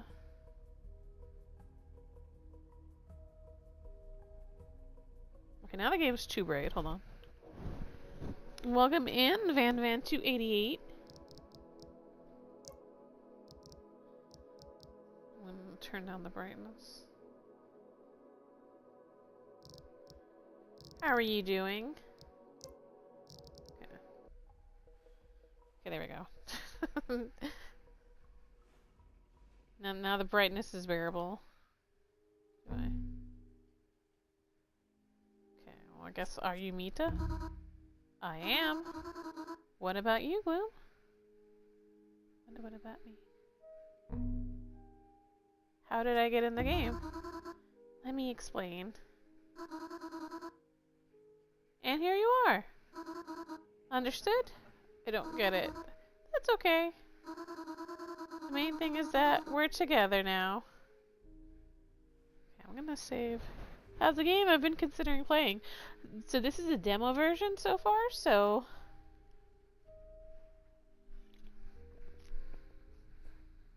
mild creeps so far. But, yeah, I just got sucked in.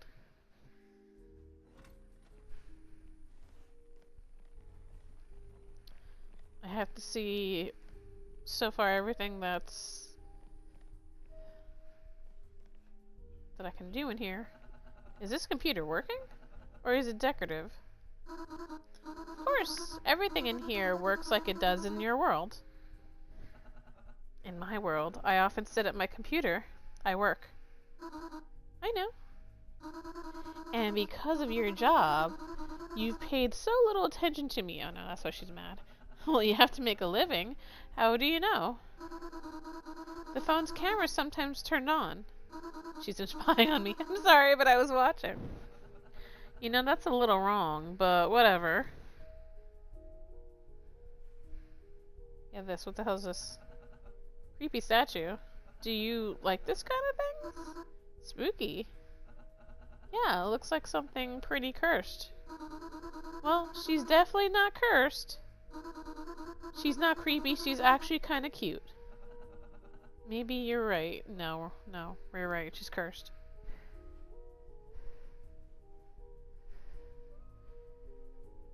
Right the first time. Look at us.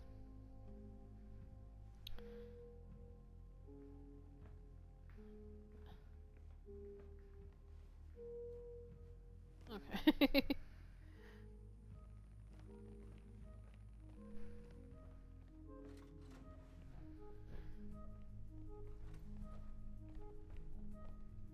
She's just following us everywhere.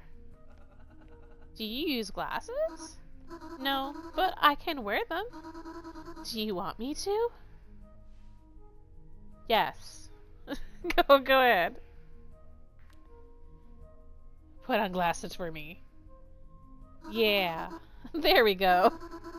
Now I'm going to wear glasses all the time. What if we decide not to try to leave? We just like lean in and like, you know what, yeah, I'll stay. I'll stay in this world. Nothing has to get creepy.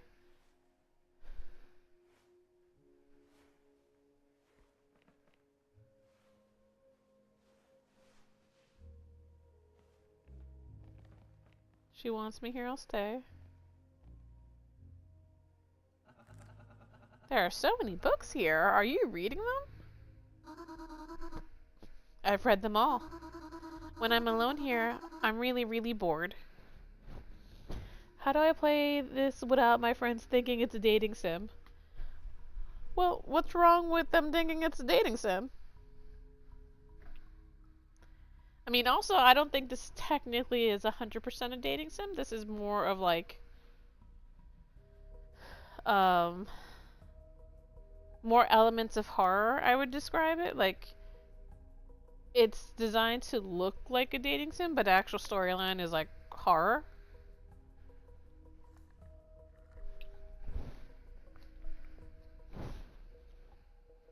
But also, no shame in dating sims.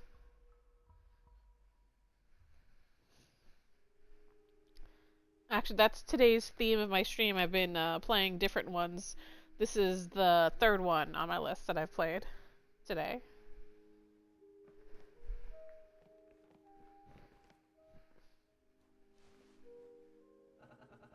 How many channels are there? Well, it's not an aerial. It's the internet. So, everything is available here. All that you can watch on the internet.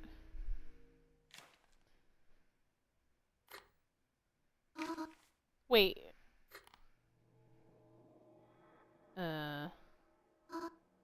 Oops. What is that? Some kittens? She was watching a horror movie, see?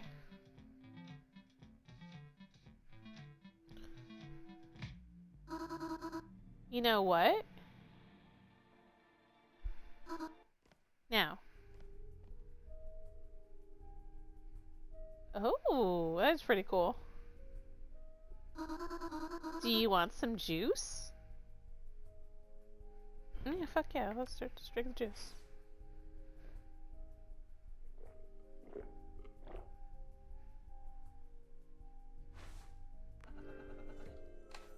Mmm. But I can't taste it. I can achieve it. That juice is confusing. Strange ads. Juice is dead? Yeah, and it's juice. From the juice.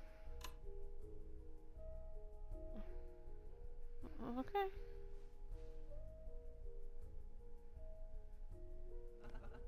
My phone? It's missing from my pocket.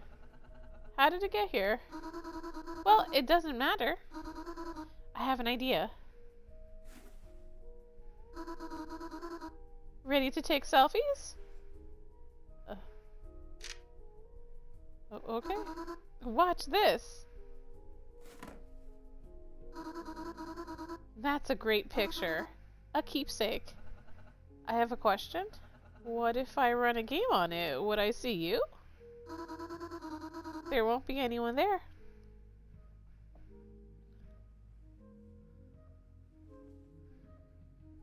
Oh. Exactly, the horror aspect is why I want to play it. Yeah, definitely. This definitely is horror.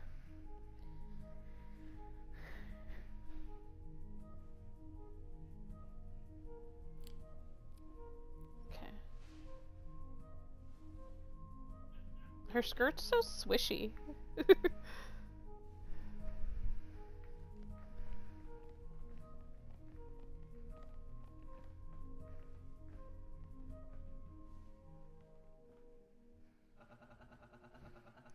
No matter how long I played, it's never rained. What's the use of the umbrella?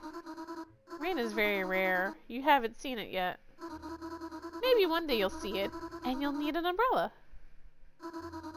We'll find out later. Oh, Jesus Christ, she's just so in my face. Do I get smooches? Why is the electric panel here? And if we're in the game, what's it for? First of all, we're in the game, so it's pointless to ask why. But the electrical panel indeed restarts electricity. It's all made in the likeness of your world. Okay. Can I leave? Can we go out? Not yet. Let's do it later. Let's stay here first, at home. Okay, good. At least she's not in my face when I turn.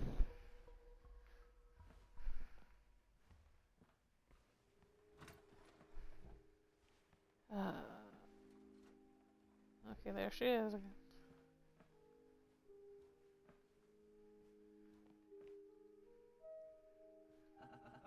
Why do you need a second TV?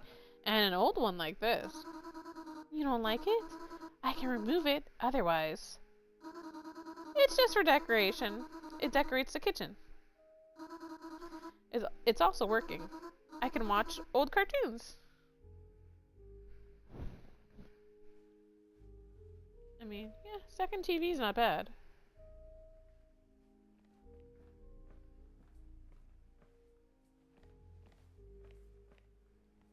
Cook with no hands.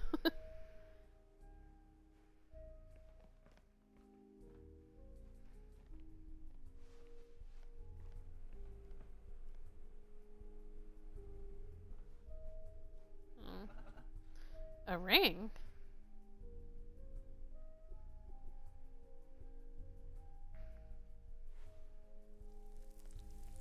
What? Are you hungry? Let's cook together, shall we?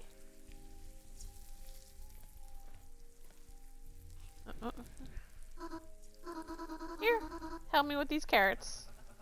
Where did the vegetables come from? There was nothing here just now.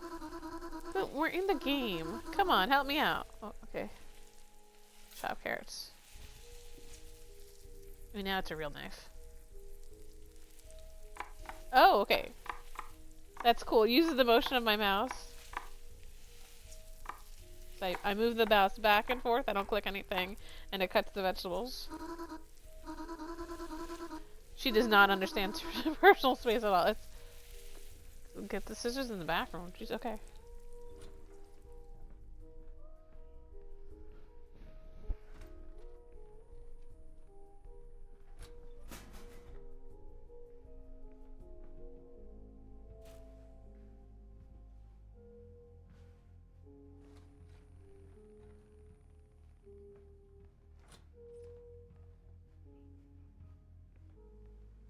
Oh my god, what? First sit down.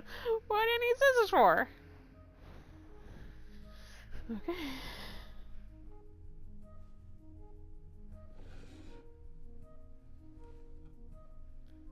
Okay, pass the scissors.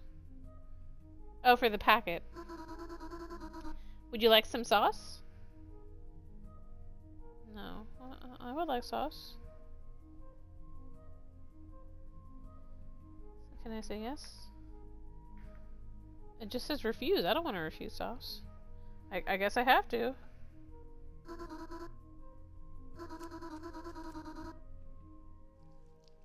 But can I even... I wouldn't be able to taste it. We can chat before we eat. Why use scissors when there's a knife? Why is there a white light outside the window? Everything looks like a dream. When can I go home? Are you planning to escape and forget everything? No, I was just thinking it's all very rich and unnatural. Although you seem pretty real. I seem. But I am real, stupid head.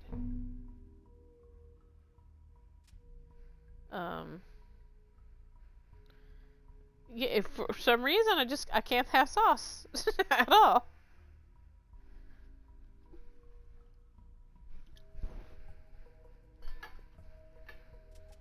Um, why is there white light outside the windows?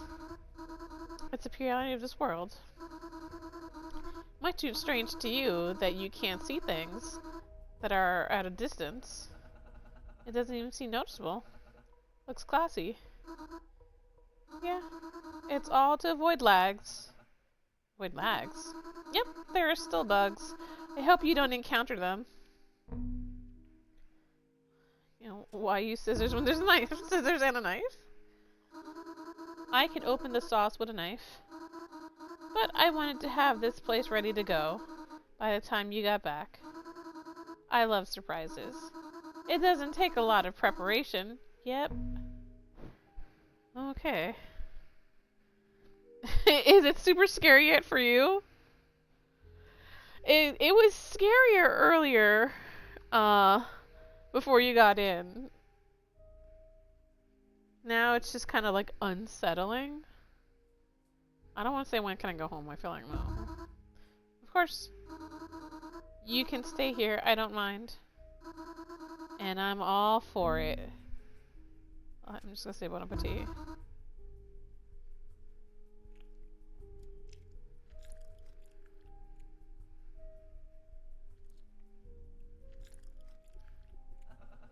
Thank you.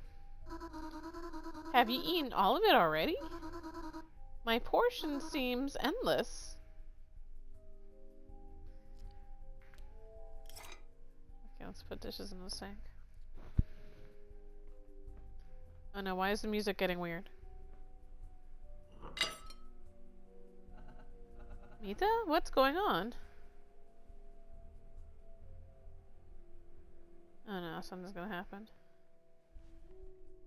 Oh god.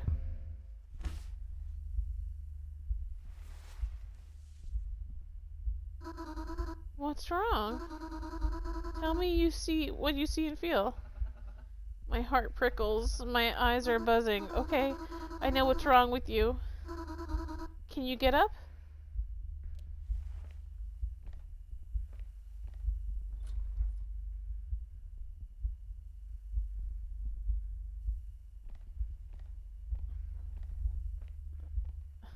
Is it from eating the digital food? So, is the plot that the MC gets stuck? Yes. That, she sucked us into the game.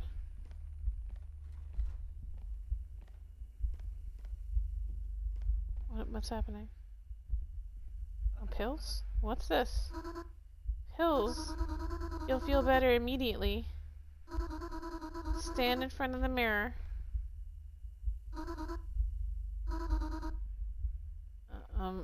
Okay.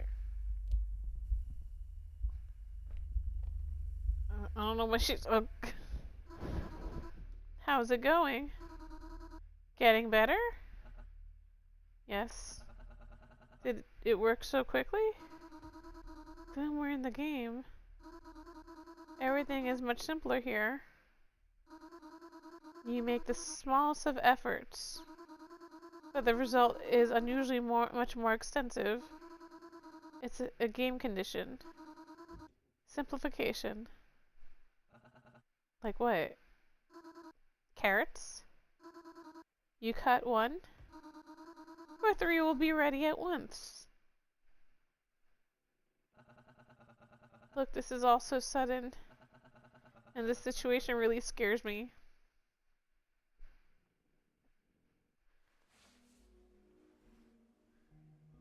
Oh, where'd you go? Uh-oh. Okay. Who doesn't love a good carrot? Mita? We know we missed her bedroom. Her bedroom disappeared.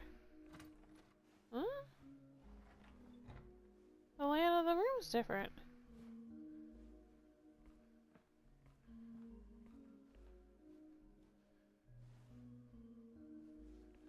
Now the room. Now there's something this way. No thanks, bro. Let's win an argument. There she is. Oh, you're awake already. How did you get here? You were right next to me. No? You froze in front of the mirror. I'm gone. What about the rooms? I rearranged it this way to make it more familiar to you. I mean, the rooms aren't in a row. They're just the way they should be. You didn't have to. I was kind of getting used to it. I think you'll be more comfortable this way. When you cut them up into little strings and stir fry them. Ooh, I love a good stir fry and a nice sauce. Broccoli, carrots, onions.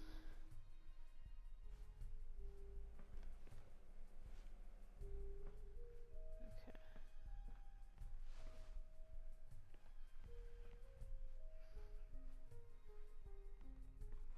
Oh, what the? It happens. The room didn't load in time. Wait a bit longer. Okay. Loading. This is weird. Are we in someone's phone? And this phone is so slow to load? No. It's just that not everything is perfect. Jesus Christ. In this world. And we're being loaded. With the core of this world. The core? Typical, isn't it? We can play consoles. Or we can play cards. You choose. Okay. Let's play cons.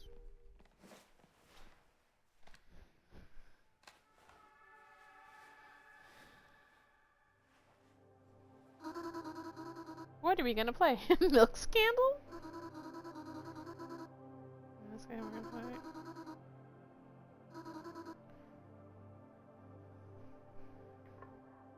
Penguin Snowballs. In this game you just have to be a penguin and glide. Oh, there's... okay. I guess we'll play Milk Scandal.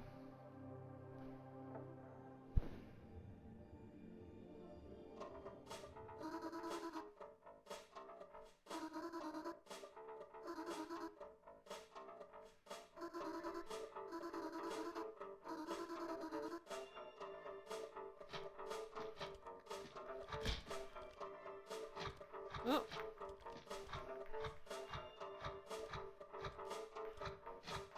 I can't hit her.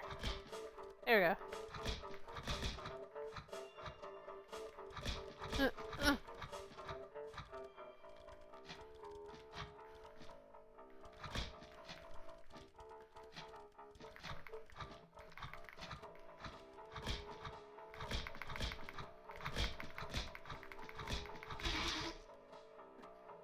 Good boy. Now hold up your pants. What?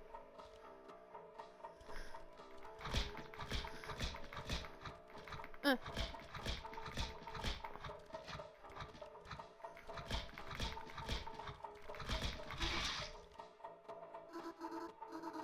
now I'm getting serious. Okay, uh-oh. If we beat her too much, she's gonna rage and kill us. I'm gonna kill her. Well, not kill her, but I mentioned me in the game.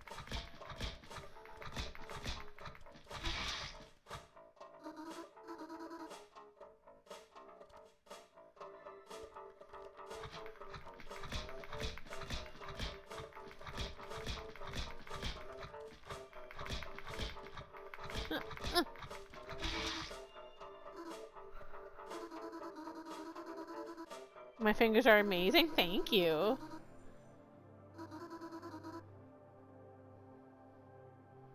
I love Milk Scandal. I'm ranked 12 in the world. Yeah, I have to go low to hit her. I'm gonna kill her. I mean, everywhere. Yeah, probably.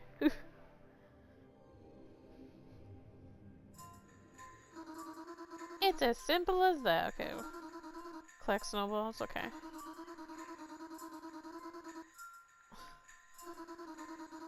Okay.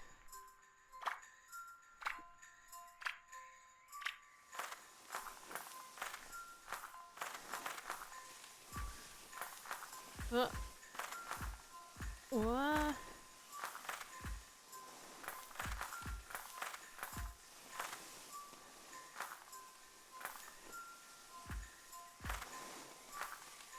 Uh, uh. She's getting close to beating me. No, no.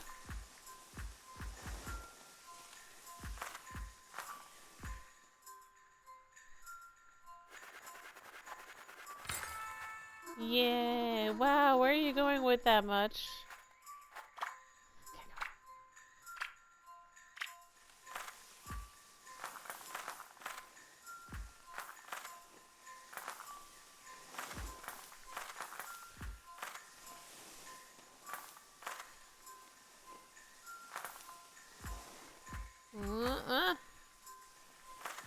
Fuck.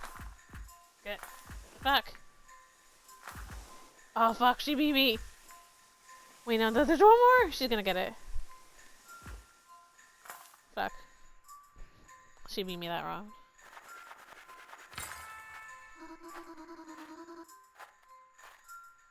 She letting me win? What? What's going on? Alright then. Why don't we play cards? In my bedroom. Oh, okay. Oh, okay, okay.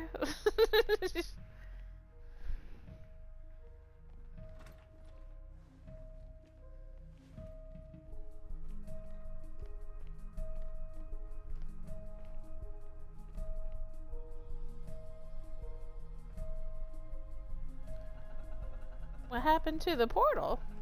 Or whatever you call it. Oh, my magical click, I moved it to another place. We don't need that portal anymore.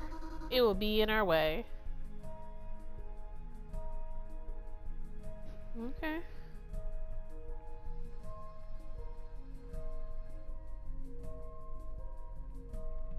I guess we'll play cards.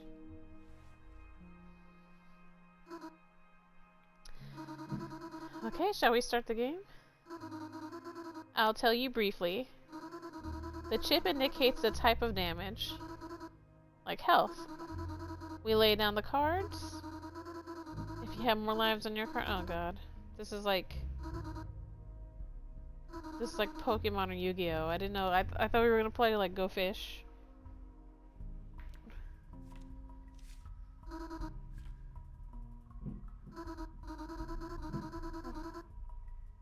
Some tasty cards. Okay, I go first. Oh god.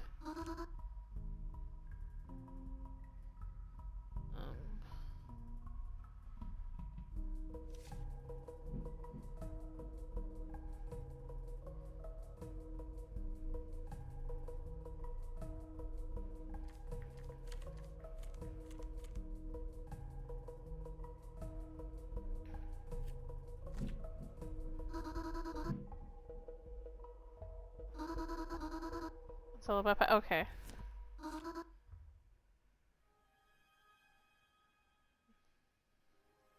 381.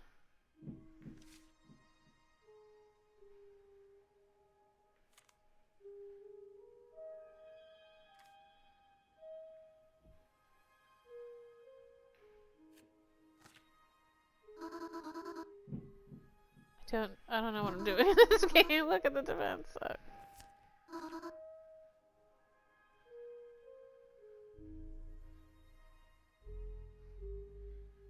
Okay. It's about the defense.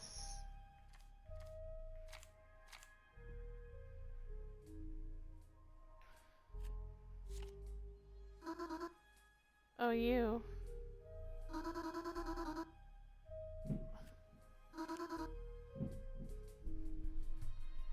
Okay, so I won. I think I won one.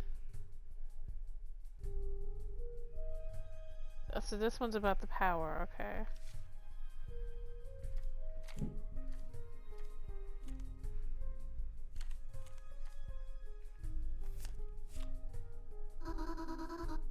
Yay. Okay, this is defense. Alright. Hey, what's that sound in there? I kept hearing something.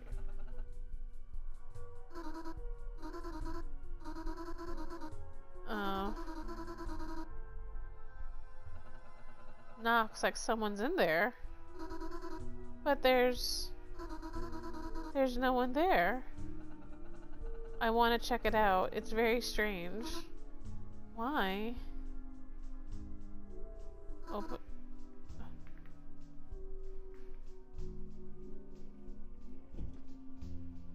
Oh god. What? There. My underwear. Are you hiding something? Why don't you believe me? What am I doing wrong? I just want you to be with me. I'd like you to promise that, but I'd like to promise that, but what happens then? Why are you so drawn to the wardrobe? I just want to know what those sounds are.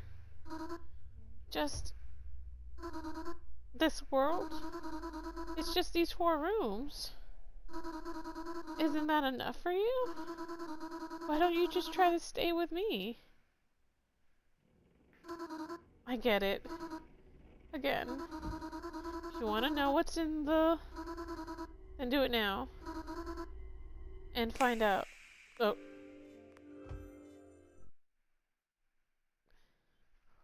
Oh. I think she did something to me.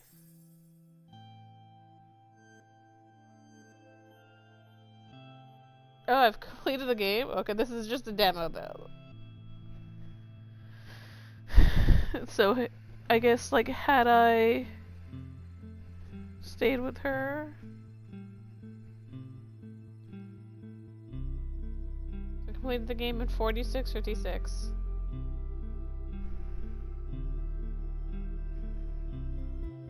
Well then.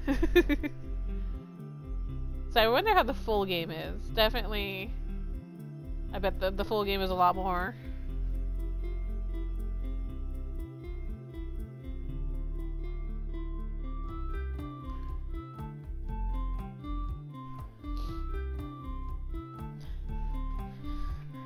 Huh. I mean, I was into that because, I mean, we just like made some meals with her and played some games. It's like, how long could that have gone on for?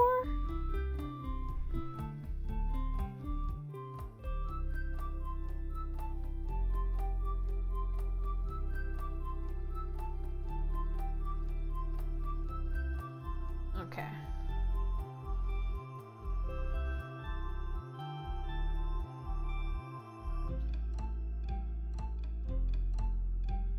So, I like that. I might have to invest in the full game just to see what the full version would be like.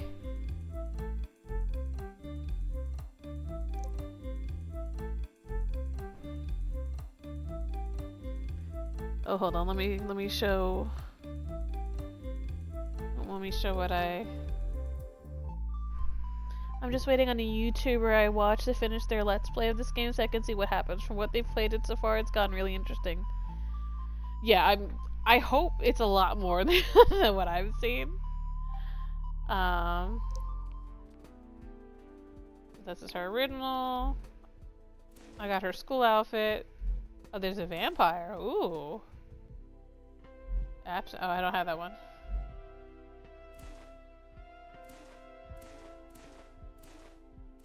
Can I change the color of it?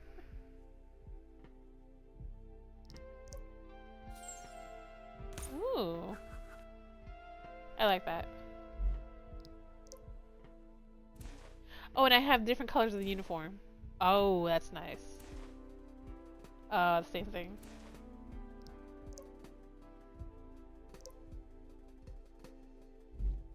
First original.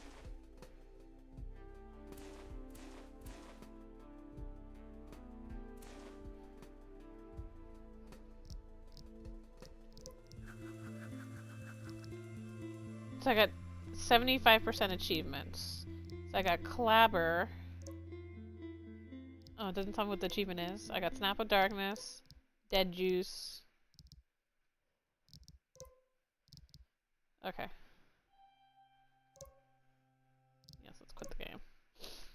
Alright, now I'll go back to just chatting. Uh.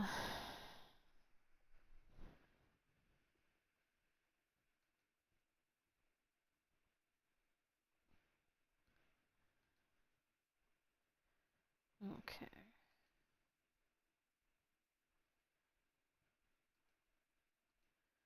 Mm-hmm.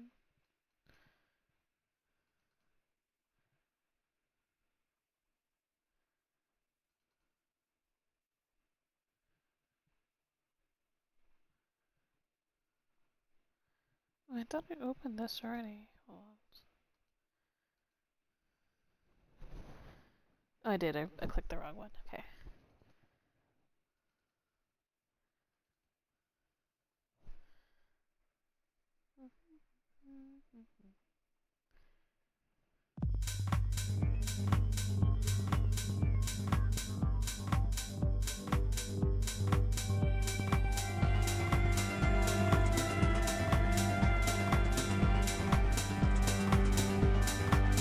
Okay, this is loud. Okay.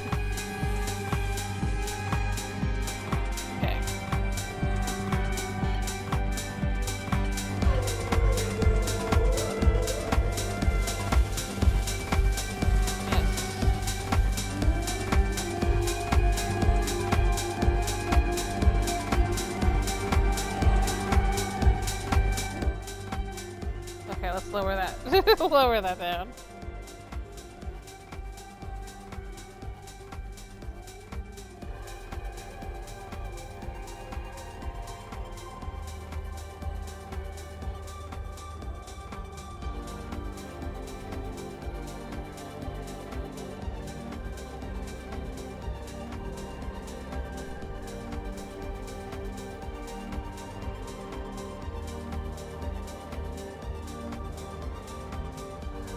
This is nice music, not what I thought this would be for this game.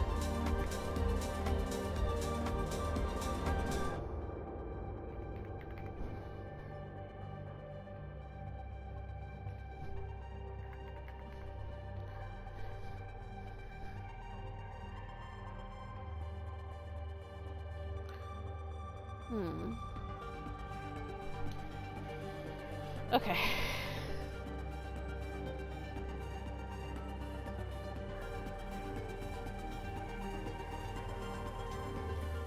Alright, so this is my last game for the night. It's called He's Just Away.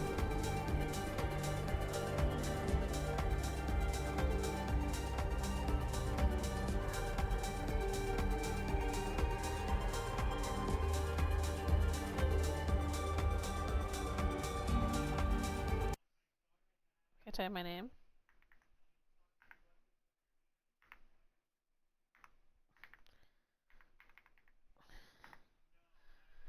Please must select my pronouns. How do you go on when you lose someone you love? Never heard of this one? This has been on my list since I think the beginning of the year. So not that long, even though January's felt like 5 months already. This is a darker visual novel that you'll see. Everyone says that the pain will lessen, that it will gradually fade away, leaving only shallow scars that ache with phantom memories. But for me, letting myself forget feels like a betrayal. This agonizing pain is all the love I have for them, all I have left of them. So if it fades, it means I love them less, right? I'd be letting them fade, and that'd be horrible for me. Would it not? Your fingers skim the keyboards, deftly typing the line after line.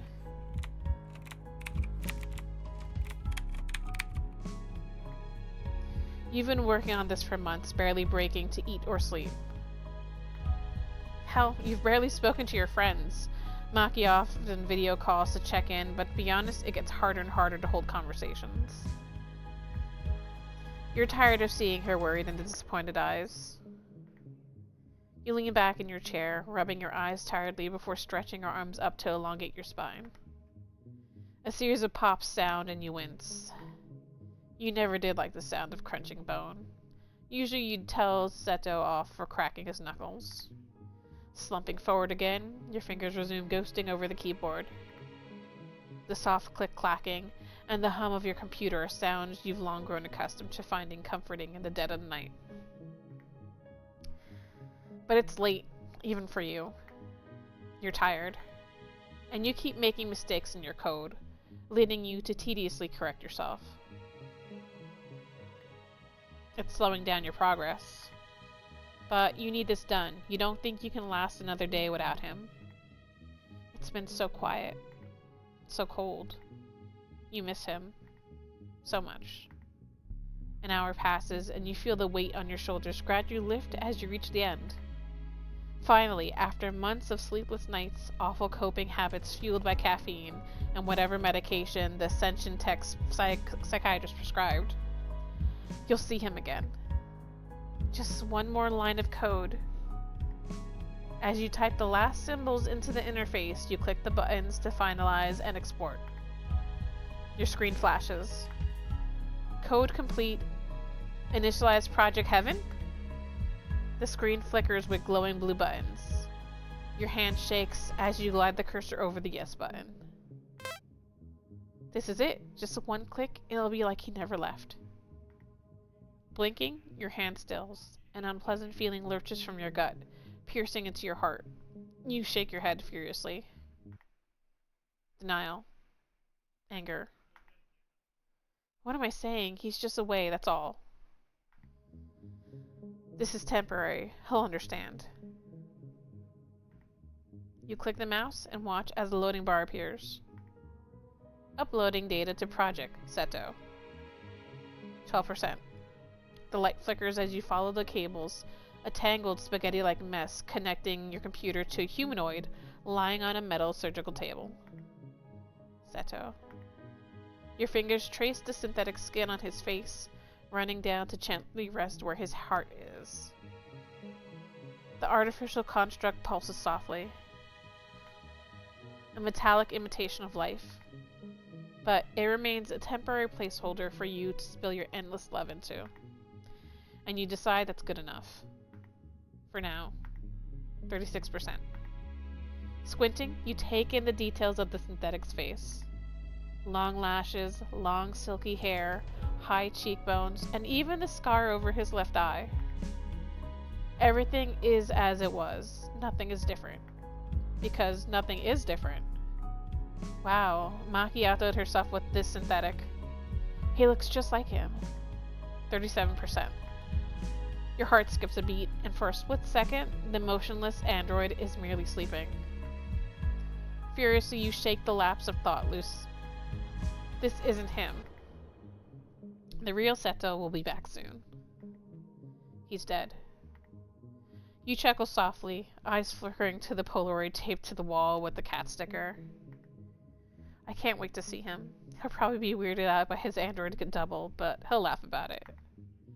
He always finds the positive in any situation. Anxiety washes over you in unforgiving waves. Would Seto really laugh at this, though? Part of you feels like you were betraying his trust. You might have taken it too far this time. Doesn't matter. He's dead. No. He'll understand. We've never been apart for this long. He'll understand. You don't know who you're trying to convince. It's been so long, you miss him so much. Looking at the clock, you frown. You weren't a fan of working till almost 5 a.m. every night. It's late.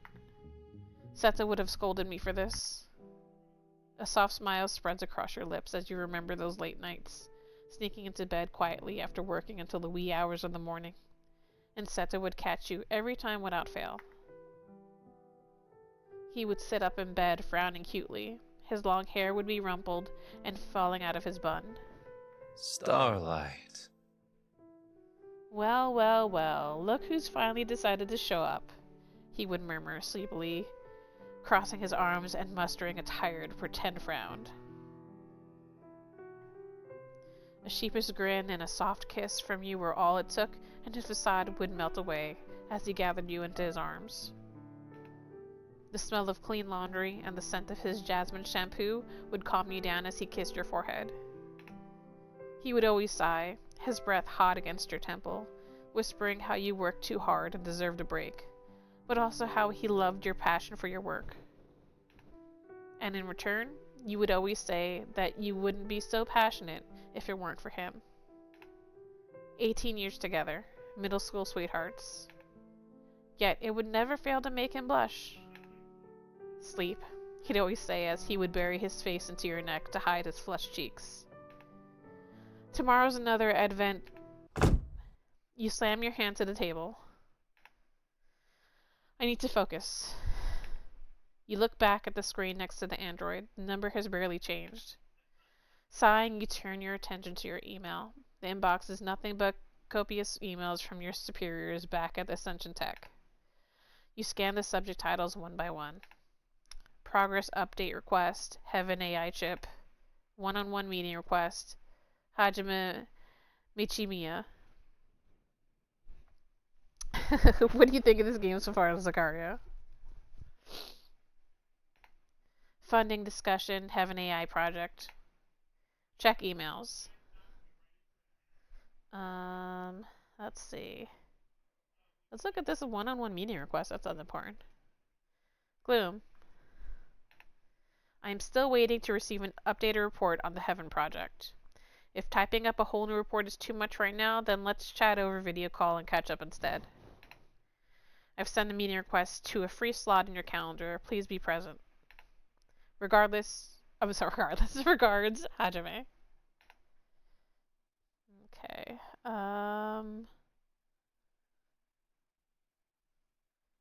Progress update request. Have any IHL? Let's see. Hello, Gloom. I spoke to the shareholders on the Heaven project this morning, and they requested an update on your research. While they are sympathetic of your loss, it's been a couple of months. They have been patient so far with your request to work in your home lab, but have been concerned with the radio silence from you. Your initial proposal was backed generously to allow you to continue your research into lifelike AI humanoid creation, your area of expertise. Please do not forget what is at stake here and how hard we fought for this chance. Regards, Hajime. I almost said regards again. I don't think I've seen any girls in the game yet, so it's debatable. I was focused on replying to a friend's message, so I've missed. No, there hasn't. I mean, technically, we are a female character, but it's not one of those type of games. You're not going to see female characters.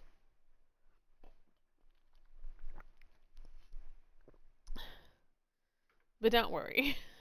A game doesn't have to have pretty female characters for it to be good. Okay.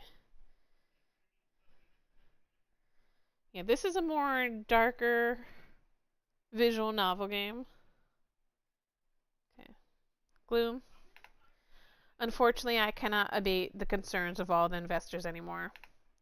Some have withdrawn their money as you haven't delivered on several milestones, nor updated anyone for a long time. Attached is your new funding budget sheet, detailing the changes and suggestions on what to cut back on. Please reach out at your earliest convenience to discuss this. Regards, Hajime. Alright. So we're gonna close our computer. Massaging your temple, you have a heavy sigh. You heave a heavy sigh. You know it's not right to ignore Hajime and the investors regarding Project Heaven. Especially when their money is what makes the very android lying motionless on your table possible. I'll reply soon. After Seto initializes, I can show them. Then they can see that Heaven is still worth investing in. Anyway, it's late. I should get some sleep. One last time you've pulled towards the motionless android on the table. Your gaze lingers along the wires connected to his head. What should you do? Don't kiss him. Yeah, let's don't kiss him. You stare at the synthetic for a few seconds, a strange feeling clawing into your heart. Brushing it off as nervousness, you leave the lab, heading toward your bedroom. I'm sorry. He's dead. Oh my god. Gloom, I'm sorry. They couldn't find him. The wreckage was near unsalvageable. Keep looking. Gloom. Maki jumps as you slam your hand against the wall. He's not dead. You brace yourself against the wall, clutching your left hand to your chest, fingers gripping your wedding band tight. He's not dead. He wouldn't leave me. Please. He'll be back. You trudge to yours and Seto's bedroom, shutting the door quietly. The moonlight spills into the room, along with the neon brights of the cityscape. That's one of the big reasons you and Seto chose to move here. He always loved the lights.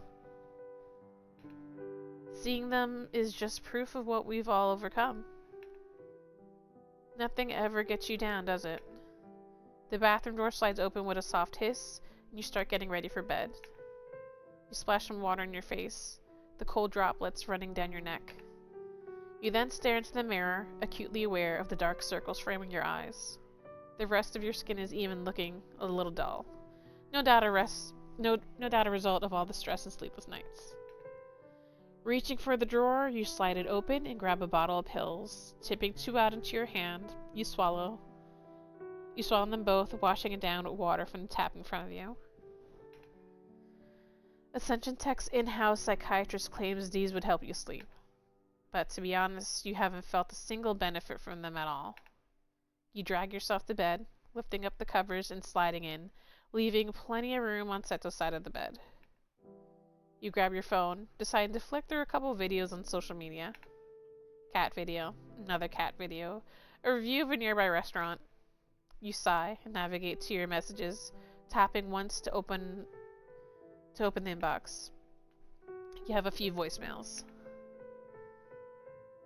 Let's see.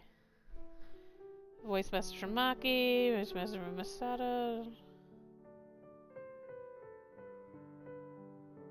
Hey, just checking in, as always, you know. Give me a call sometime. I'll take you to that ramen place you like. My treat. Oh, I like that was fully voice acted. Maki, caring as always. I should call her soon. Okay. Who's Masato? Oi, how are you? I haven't heard from you lately. Hope you're sleeping and eating, or whatever. Just call me. Don't be stupid. Your heart clenches. Masato. Seto's younger brother. Oh. You must be having an awful time too with Seto missing. Our boss. I need you to call me when you get this. Or at the very least, check your emails. I hope you're well. I mean that. Okay. You wince, making a mental note to check in with Hajime as soon as you can. You drag your thumbs scrolling down the screen. Your fingers are shaky as you tap the button. Seto's last words to you fill the room. Hey, Starlight. I'm staying late at the lab today, so, don't wait up, alright? I love you. See you in the morning.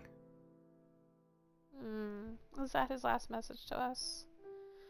Straightening an arm out, you rest your hand on his pillow. It's cold. Your heart clenches painfully.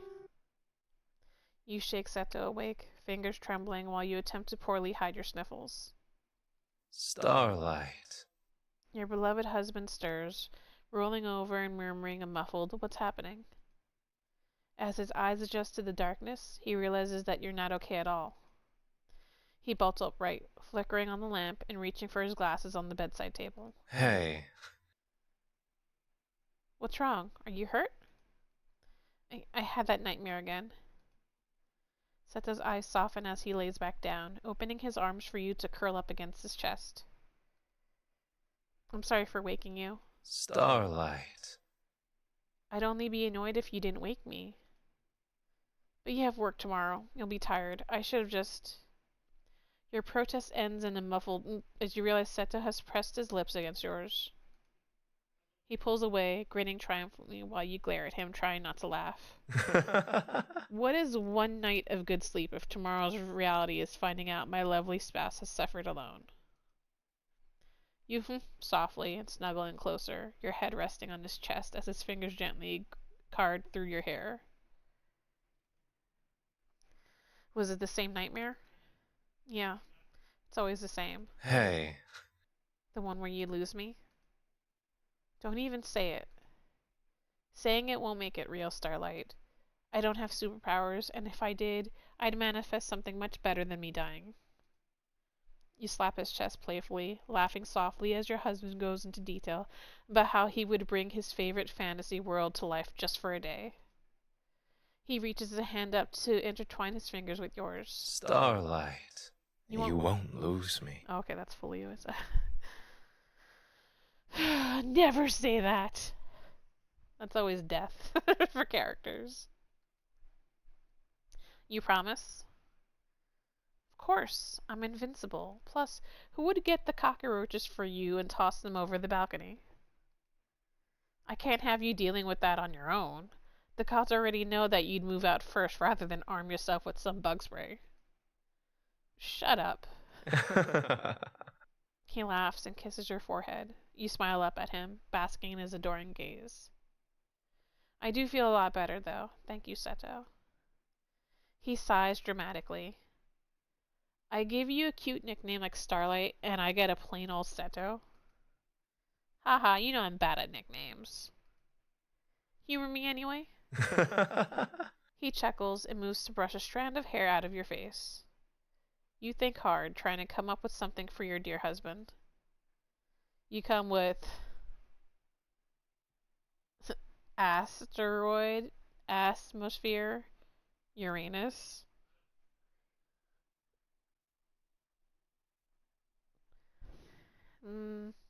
Let's just go with Uranus. Huh? Oh my god.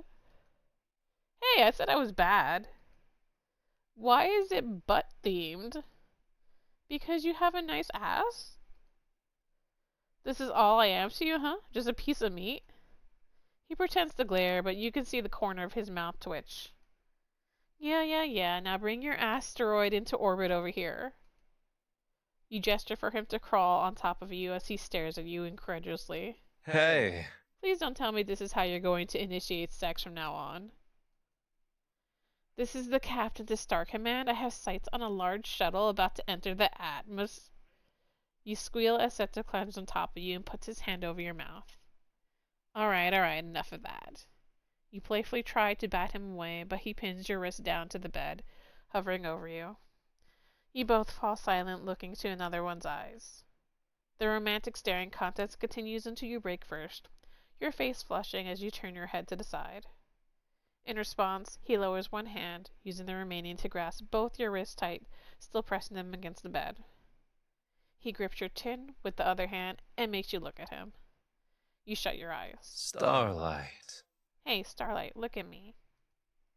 You keep your eyes shut, embarrassed. Please? Slowly you peek. Your face burns incredibly hot. He stares at you in reverence. Fuck. I love you. I guess that's romantic. And then he crashes his lips to yours. Your fingers claw into the pillows as tears threaten to spill. Where did you go? You said you wouldn't leave. The swelling loneliness in your heart is painful, filling your chest up so fast that it feels like you're drowning. And then it spills. You sob into the blankets, chest heaving as the sinking feeling grows. As you cry, the neon lights of the cityscape continue to shine. Cars continue to drive the streets below. Friends continue stumbling home after a late night out. Your eyes close.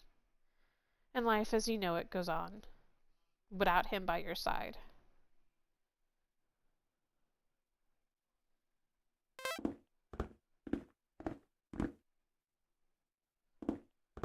You don't have to cry anymore. I'm back.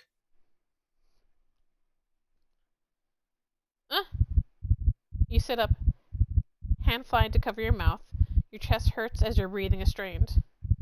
Your pulse is pounding in your ears as you rub your face furiously, wiping the remnants of tears streaked off your face. Again, that dream. They need to find him soon. I can't keep dreaming of this. I barely get any sleep these days. Slipping back into bed, you cover your eyes with the back of your hand. You attempt to even out your heaving breaths, but you know it's a poor attempt. The sunlight streaming through the window is warm and bright. You use the remote to shut the blinds. Staring despondently at the ceiling, you move to try and reach for your phone.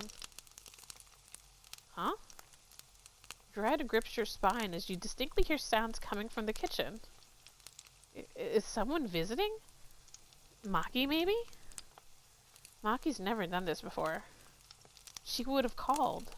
Anxiety settles into your stomach like cold sludge. There's no way you can stay here so quietly. Shift the covers off and slowly place your feet on the floor. You grasp your phone, considering calling someone for help just in case. But you don't know who you can call anymore. Despite your best efforts, your footsteps feel heavy. You press the panel on the side, and your bedroom door slides open with a hiss, making you wince. You don't want to alert the potential intruder. As you pad into the hallway, getting closer to the kitchen, you start to hear... Who was that? The surging panic in your chest goes haywire as you rock your brain for whom it may be. No one would visit me, so who? Then you remember the android Seto lying in your lab. Vulnerable. Revealed. What if someone's here to take him? You burst into your kitchen, footsteps purposeful and heavy. But then you freeze. Because standing in the kitchen, with the same smile on his face as always, hair tied up into a high ponytail, using his favorite spatula and humming his favorite tune like it was an ordinary day, is your husband. Hello, Moonlight. Ah, hello. But he always called us Starlight. Why is he calling us Moonlight?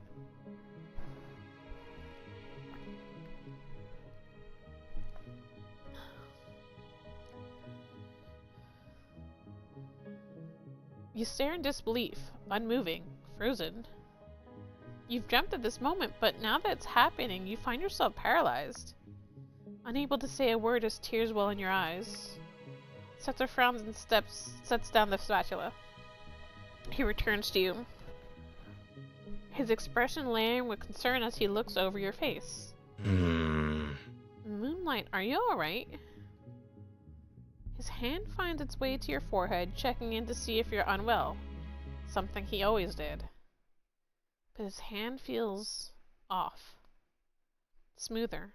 Different. You're not Seto?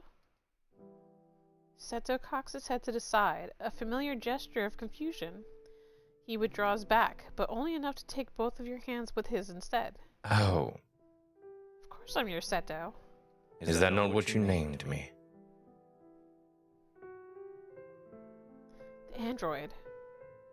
The surge of disappointment nearly takes you off your feet. You sway a little. The android's hands on yours is the only force keeping you upright.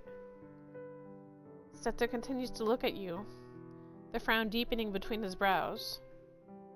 Moonlight, did you work too late again? You grit your teeth and shake your head. Of course, it's the android. You just thought it's your husband because... Wait, how did you awaken? I didn't initialize you. You didn't need to, Moonlight. I just opened my eyes and found my way to you. I needed to check on you last night. I heard you crying.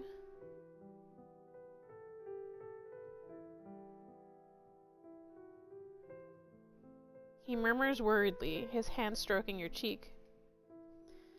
It's not the same. You're not used to how his touch feels. But that's not possible. You're confused, brows furrowing. Something isn't right. Androids should not be able to initialize their final awakening by themselves, even with advanced AI chips. The creator always has to perform the final authorization, which also allows for the placement of shackling parameters. Maybe the Heaven AI is different. After all, I developed it so we could create something lifelike. Your focus returns as Seto tilts your head up. Oh, Moonlight. Does it matter? I'm back now. Those eyes. The same bright eyes that crinkle as he smiles. I'm right here. A gentle smile spreads across his lips, his eyes looking at you with adoration and possessiveness. No kiss for your husband? He strokes your hair gently, and you flinch reflectively, taking a step back. Seto's eyes widen in surprise. His hand retracts and falls back to his side. His face slides into careful neutrality. You fold your arms across your chest, unable to withstand the familiarity and his gaze. Why do I feel so guilty? Let's make one thing clear.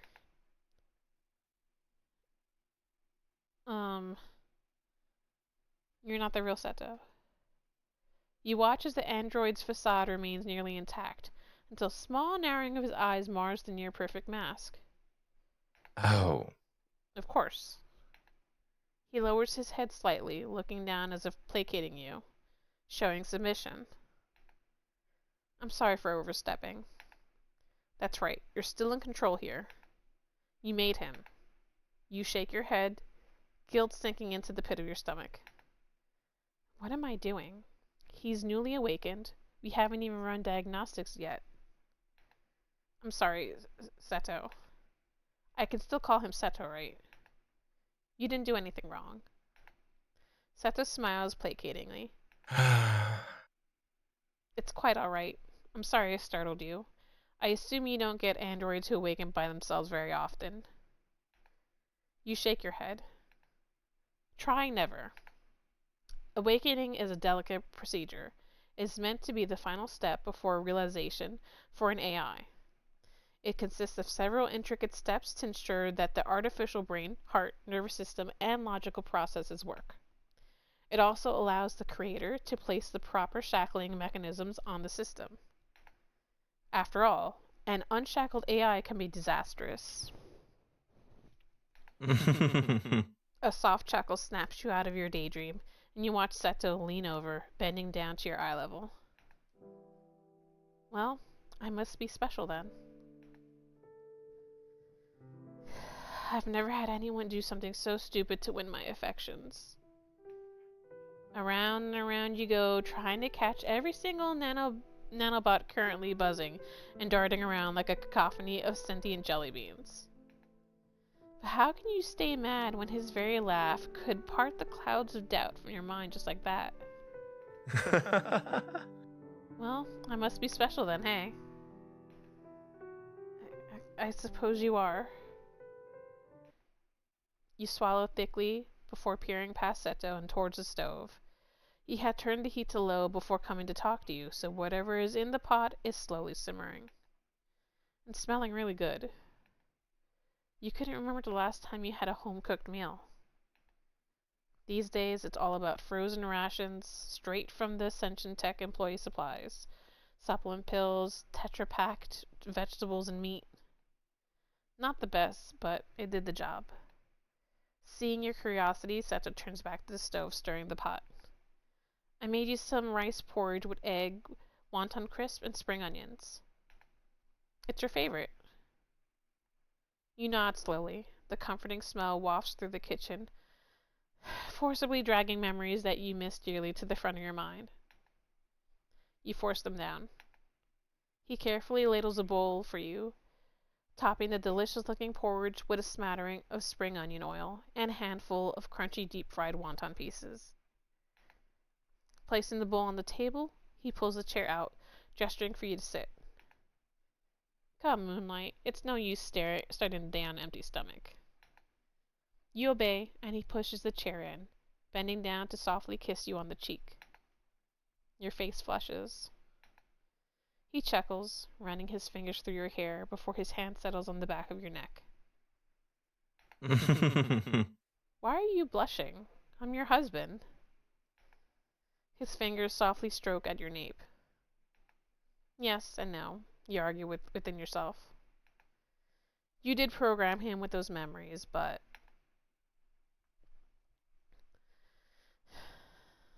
I'm gonna still say technically yes, but no. Oh. Seta's smile remains unchanged, but his eyes take on a frosty demeanor. I'm afraid I don't understand. He sits down across from you, crossing one long leg over the other, while his eye continues to bore into you, staring into you, like he knew the reason, as if he could see through you and into your soul. But he just wanted to hear you admit it. Wanted you to explain your guilt. It's just that there's Seto, and then there's you. Go on. This robot's gonna kill us. You swallow. There's no nice way you can say this.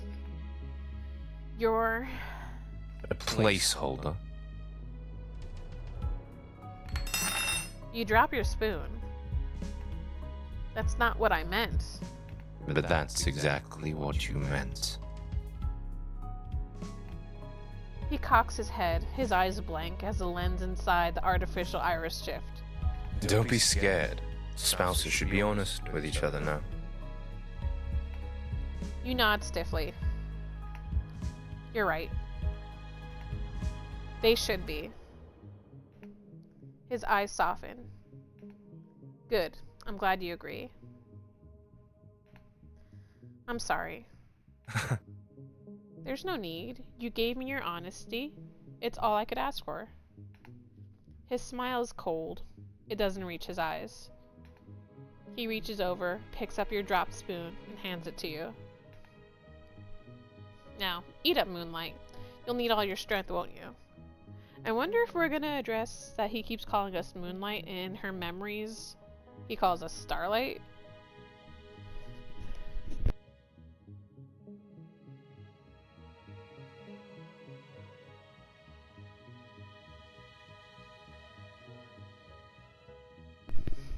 Okay.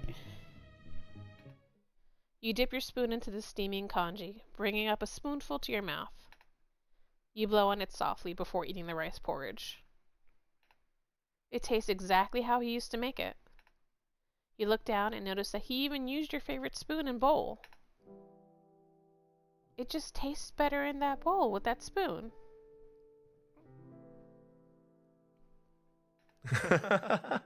Your laugh sends Seto shaking his head while he ladles steaming congee into your bowl. A soft chuckle emanates from his widening smile. Starlight. I think this is the perfect example of a placebo effect. You puff your cheeks up. Nuh-uh. You stick your tongue out at him and he laughs, setting the bowl in front of you with your spoon. Seto takes a seat across from you with his own bowl. Hey. And does my darling spouse have a way to prove her hypothesis? His eyes are amused and full of affection as he teases you.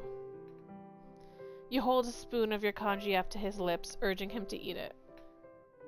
Say ah, my darling husband. Huh? His cheeks flush and he parts his lips, letting you feed him the congee.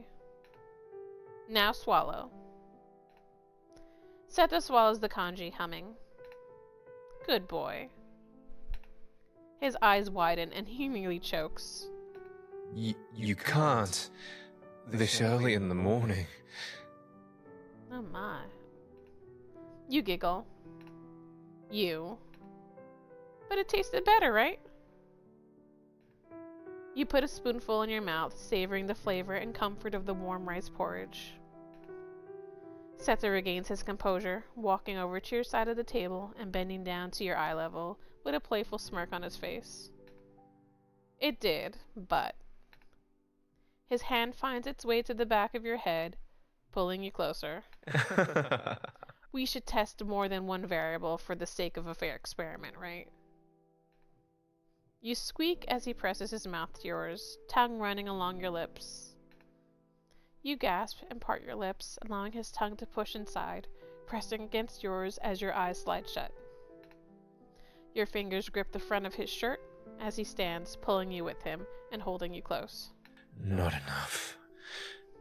My goodness. He growls and pulls you even closer, your arms winding around his shoulders as you continue to kiss fervently. After a couple of minutes, he pulls apart from you, a trail of saliva connecting your lips. He hums, taking into account your flushed cheeks and wide eyes. You're right. A smirk dances on his lips. I guess it does taste better eating it from something special. He winks and goes back to his bowl. You stare down at your bowl, willing the memories away. You bring another spoonful to your mouth. Good? Yeah, it's just how I like it. I'm glad. You've had such a tough time. I just want you to be happy. Man, see, this is sad. I do like how they play together the memories.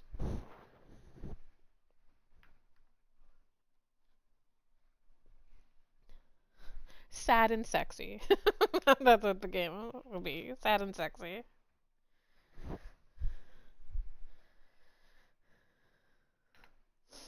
His hand reaches across the table, grabbing the other that isn't occupied by a spoon. He gently strokes your hand as guilt spikes up within you. He's really trying. I should be kinder to him. You smile at him. Thank you, Seto. This was really nice. Of course, Moonlight. Anything you want. After you finish breakfast, Seto gathers the dishes and begins washing up. You follow him to the kitchen, hoping to grab yourself a drink before starting the day. He looks just like him. You lean against the counter watching him. The android busies himself with cleaning, drying the bowls and utensils, wiping on the countertop before placing the leftover porridge into a container to store in the fridge. Even his movements remind you of your husband. It's almost frightening. As you wait for Seto to finish cleaning, the thought of his self-awakening drifts back into your mind. Something like that really shouldn't be possible. I should run diagnostics and check all his systems are properly connected. You think back to his earlier response to you. Some of it was out of character, outside of the bounds. You need to fine-tune some of his parameters. Make sure his AI is properly shackled. Seto? Could you come with me after you're done? Seto finishes up the last plate, placing it onto the drying rack and wiping his hands on a tea towel. Where are we going, Moonlight? You gesture towards the lab. He stares at the door blankly. Why are we going back to where I woke up? The change in his demeanor is so subtle that you almost miss it. His voice is stiff. You can see him eye the door to the lab warily. I'm still a little worried that you may have hurt yourself when you awoke on your own. It's not a thing I've ever seen happen. Let me check you. Seto's brow furrows. He then pats his face and chest and stretches. But I feel fine. His voice is deadpan and uncooperative. That's the danger of AI. He steps closer, smiling gently, cocking his head to the side as he plays with the collar on your shirt. I don't think we need to do that. In some ways, he's very different from my Seto. I know, but the issue may very well be internal. Please? It'll make me worry less. Can we not do this tomorrow? You know you shouldn't say this, but you can't help but feel as if it'd work. You don't want me to worry, right? His eyes widen and you immediately feel guilty. You definitely shouldn't have said that. Right. You're right. He sighs and follows you into the lab, his footsteps slow, dragging behind you. You enter the code on the keypad to the lab door. Soft lip sounds, followed by a hiss as the door slides open. Stepping inside, the light flickers on automatically, illuminating the large laboratory and office space that you've spent far too much time in. Looking behind you, you notice Seto has his arms crossed, his fingers playing with the sleeve near his bicep nervously. I don't like it in here. But it's just another room in the apartment. I woke up here without you. I was unaware and without purpose until I stepped outside this room. So I hope you understand why I don't particularly want to come back here. You take his hand into your own, softly stroking them. Guilt is filling your throat, making it hard to speak. It'll be alright. I'm here. I promise you'll be safe. He nods, and you smile, guiding him by the hand over to the examination table. Sit here for me? He grimaces and sits on the metal lab table, bringing a foot up to the rest on the edge while his chin leans out to his knee. You force yourself to pat his head, the gesture feeling forced and awkward, before holding his hand again. He laces his fingers with yours, thumb gently stroking the back of your hand. Seto, I know you're nervous, but these tests are important. I need to make sure you're set up properly. You rest your other hand on his shirt, reassuringly, and he peeks up at you with seemingly nervous eyes. Oh. What sort of test? Well, first we need to check your processing function to see if anything failed to initialize during your awakening. He hums and nods in understanding. He seems okay with this. Then we'll need to assess your motor functions such as strength and reflexes. Seto lets out a low chuckle. You look at him in confusion. He slides off the examination table, closing the gap between you two. You instinctively back up against the console as he cages his arm around you, his leg coming forward to invade the space between your own. Surely there is a better way to test my reflexes, no? My darling Moonlight. No? You choke. Your cheeks go aflame while a soft smile remains on his lips. Seto, go back to the examination table. He laughs as you look away.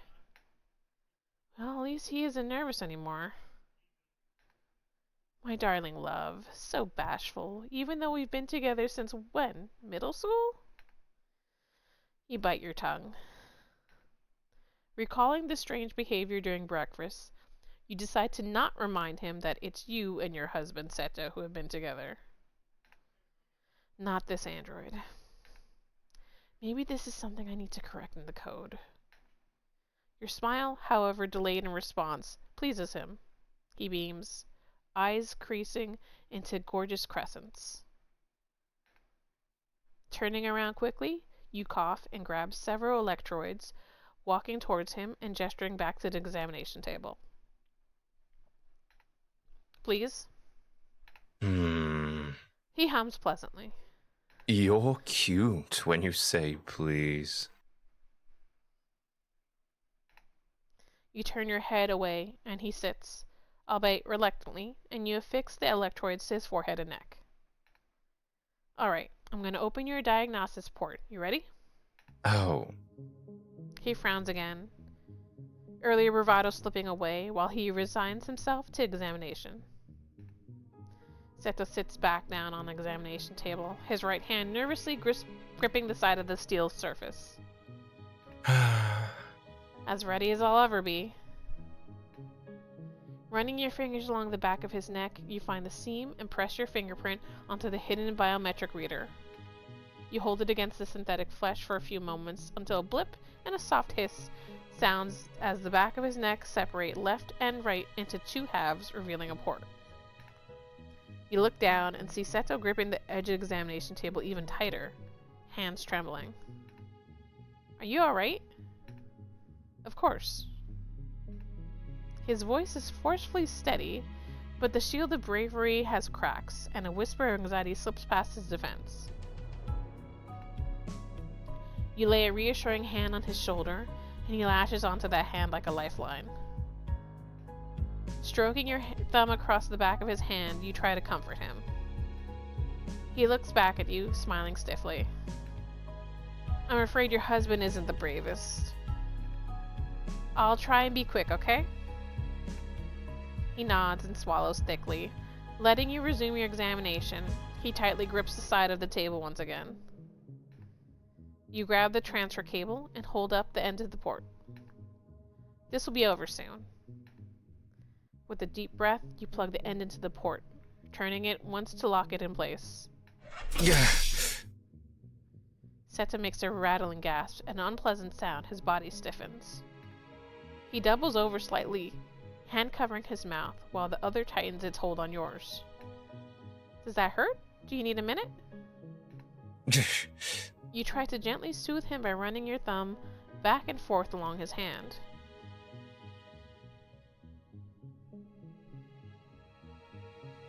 You're unsure if the attempt at reassurance reaches him. Your brow furrows in concern. His reaction is so intense. That's nowhere near what you expected. So lifelike. No, Moonlight, I'm alright. As Seto acclimates to the transfer cable, you bring up his diagnostics panel on the console. Your eyes scan over his parameters, settings, and data. Let's see what's going on here. Tapping into the correct panel, you bring up his artificial nervous system and processor. Your eyes widen. His processing power is uncanny. Strings of events are being logged at incredibly fast speed, denoting his thought and bodily processes. I've never seen anything like this before. It's so human, isn't it? The panel in front of you is telling you that nothing is wrong. Absolutely nothing is a cause for concern. Aside from his incredible brain power and practically lifelike capabilities, there really isn't anything to worry about. It does nothing to assuage the gnawing worry in the pit of your stomach. I should make sure the AI shackles are in place. You click over to the second screen on your console, typing in your access code to isolate the panel showing his processor. Placing the AI shackles on Seto would mean that if anything does happen, you would still have a way out. A kill switch. The thought of it makes you feel uneasy. I don't want to kill him, though. I would never. Seto clears his throat, breaking you out of your trance. Your head whips up, your gaze meeting his honey-colored eyes. He leans back on his hands, crossing his long legs and shifting to face you at the console panel. So tell me, Doctor, he says jokingly, cocking his head slightly. Am I going to die? You freeze as your heart rate spikes. A sharp, cold pain shoots through your body. This Seto continues to sit there, unaware of his words splintering your carefully placed walls. What? Seto, still seemingly ignorant of your reaction, chuckles. Sweat prickles at the back of your neck. Your hands move off the keyboard and grab your clipboard, attempting to ground yourself.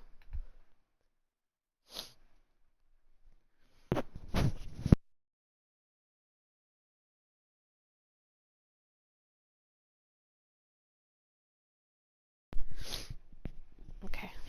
You breathe. In. Out. In. Out. In, out, in, out, in, out, in, out. You can't breathe. Gloom? Moonlight? A touch snaps you back to reality, your palms are clammy, and you realize you're gripping your clipboard too tightly. Seto's closer now, bent over you as concern mars his features. His hand is on your shoulder and he shakes you lightly. But... Moonlight, what's wrong? His expression doesn't quite match his eyes. Fine, I'm fine. Seto breathes out a soft sigh. Moonlight, you're crying. You reach up to touch your face, finding that tears are trailing down your cheeks. How about we rain check on these diagnostics? It'll do you well to get some rest. No, these are important. I'm sorry, Seto. I'm okay now. His hand finds its way to your forehead, pressing gently before sliding down and tilting your chin upwards to force you to meet his intense gaze. You don't look so well, Moonlight. I think it would be best if we reschedule these tests for tomorrow. His voice is gentle and purposefully soothing. His hands slide down, find their home again, back interlaced with yours. You shake your head. No, Seto, I'm alright. For a moment, it almost looks like Seto's eyes narrow. He sighs and grabs your water bottle from the side of your desk. He attentively pushes into your hands, uncapping the lid for you. You gratefully take a small sip. Please. I'm worried, Moonlight. Let me look after you. The offer of comfort made with that voice, the one you've longed to hear for so long, is irresistible. You subconsciously lean in towards Seto. His voice is so smoothing, so calming. God, you missed it. Maybe it would be okay for you to rest. To have someone look after you again. Just a little. Oh, okay. You hear him breathe a sigh of relief. It's all right. And don't apologize, I know you're about to. None of this is your fault. How about we go lie down? You swallow thickly and nod. Good, but before we go, I'll need you to disconnect this. He motions to the cable still connected to the port on the back of his neck. Nodding shakily, you enter your code into the console as Seto watches. His hand comfortably strokes your back. The console blips, followed by a click, unlocking the mechanism in Seto's port. He reaches up and tears the cable out, shuddering once more. I don't think I could ever get used to that feeling. You smile wryly. The sides of his neck automatically rejoin the middle until you can't see the seam anymore. You can almost forget it's there at all. Seto helps you stand up, tugging you along. You stumble after him. You see the tension leave his shoulders before he turns to you with a derisive smile. Sorry, Moonlight, I really don't like being in there. You can feel his body trembling a little, and your heart sinks. He's scared. I'm sorry, Seto. I didn't want you to be anxious like that.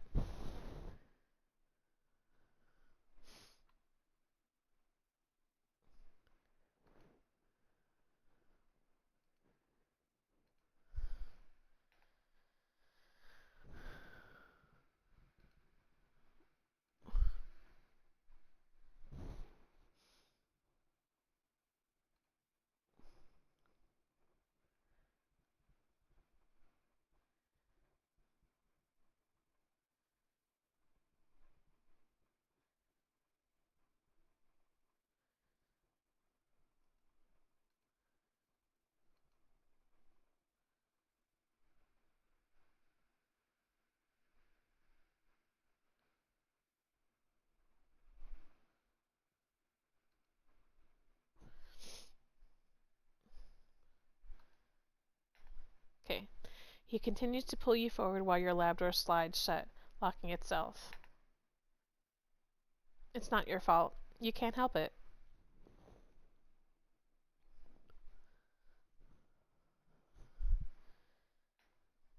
You're not quite sure what he means by that. Pulling you past the couch in the lounge, he opens the door to your bedroom. Let's relax a little, Moonlight. You could use the rest. Rest does sound nice. And just like that, fatigue floods back to every muscle. You head over to the bed, flopping down onto your side. Your body sinks into the plush mattress, and you close your eyes, breathing out a sigh of relief.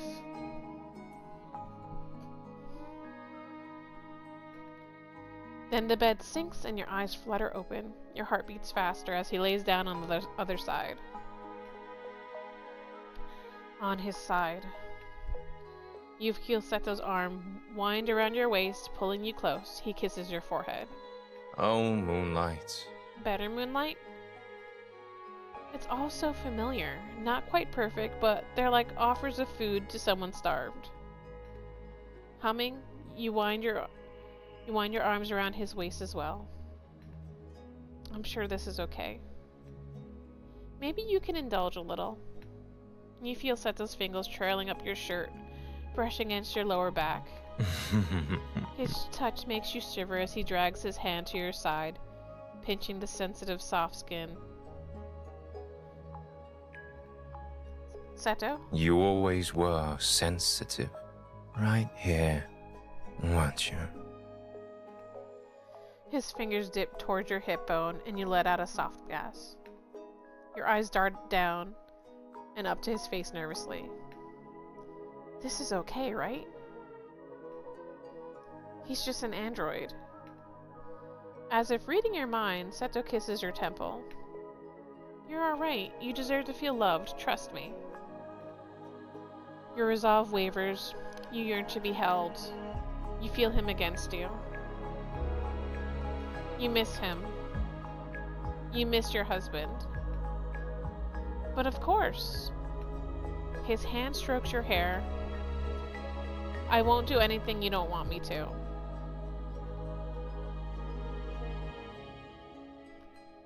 I'm just gonna say right now, we're just gonna cuddle. Can we just cuddle?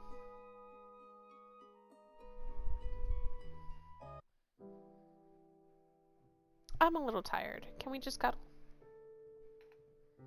Seto shrugs off his jacket, placing it neatly on the bedside table, and pulls you closer, lacing his fingers with yours. Of course, Moonlight. Anything you want. You snuggle further into him, bringing your joined hands up to gently nuzzle them against your cheek. The heat against your back is making you drowsy, allowing you to relax in a way you've been unable to since the fire. It's been a long time since I was able to be like this. Seto makes a small sound, urging you to continue. So content. I really missed it. You don't need to miss me anymore. As your husband, I'd be happy to come to bed with you whenever you asked. You turn in his arms, facing him. He's smirking. You are shameless. But, Moonlight, I didn't see anything. If anything, the shameless one here is you. His smirk widens in response to your playful glare. It's as if he's daring you to voice exactly what you were imagining. You bury your face into his chest instead. Softly, you feel his fingers brush up your spine, back and forth. The action is so comforting, it dissipates the last of the tension in your body. You turn around again, fitting your body into the curve of his, and hugging his arm tight to your chest. Minutes of silence pass, the only noise being the rustle of blankets every now and then, and the occasional rumble of cars down below on the street. This is really nice. Now, fully relaxed, exhaustion you held at bay for so long crashes over you. I appreciate this, Seto. It's no trouble at all. It's what a husband should do for their lovely spouse. His grip tightens slightly around you. You don't mind it. Your eyes fight to stay open. You let out a quiet and snuggle further into him. His fingers trace hypnotic patterns on your hip bone. His touch is soft, comforting, and soothing. I'm your husband, right? I mean, I don't know if my husband said it like that. I'd be creepy. His voice is a low whisper, the words tickling your mind before they wash over you, sinking into your tired bones. You nod sleepily, too near sleep to think too deeply on the wavering tone in his voice. And you love me, right? He's gonna murder us. Seto's words are a lullaby, a coaxing melody you've longed for, dragging you into a version of reality you desperately need to be true. like syrupy nectar from a flower, lulling you into a fabricated security. You mumble a soft yes. You can't see the expression on his face, but you feel something in his hold on your shift. Thank you, Seto. You can feel him nuzzling against the back of your head, breath warming your skin. Anything for you, Moonlight. In the quiet, you can almost forget and feel whole again. Sleep finally comes for you, and for once, it's dreamless.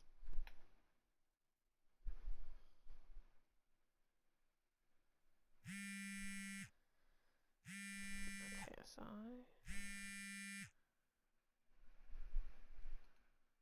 we're gonna save right here.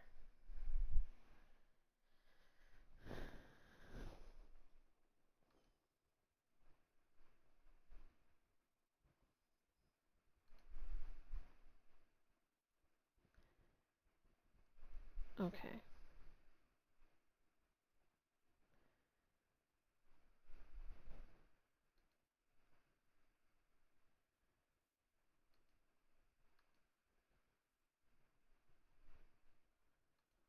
All right.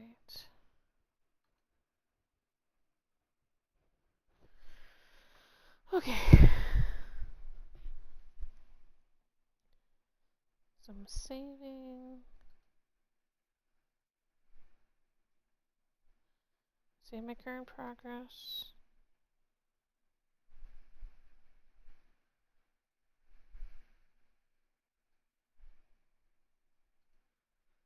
And then we're gonna go back. Hey, Alicia! Fuck.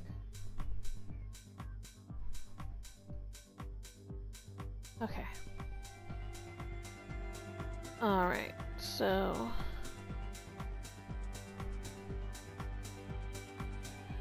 Alright.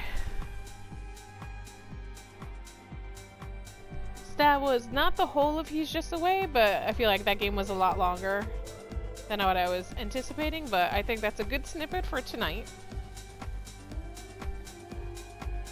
Ugh. I think that's gonna be it for tonight's stream. I had a lot of fun checking out all these games. So I hope everyone had fun watching. I'll probably be back Monday. But I hope everyone enjoys their weekend. And be good. So, I'm still playing around with my PC stream. I still gotta figure out stuff. But, for my indie showcases, I'm uploading them to my new YouTube channel. So hopefully I'll do some stuff over there on YouTube. And make more content, update my stuff. Be full real PC streamer. So I hope everyone has a good rest of their night, okay? Okay.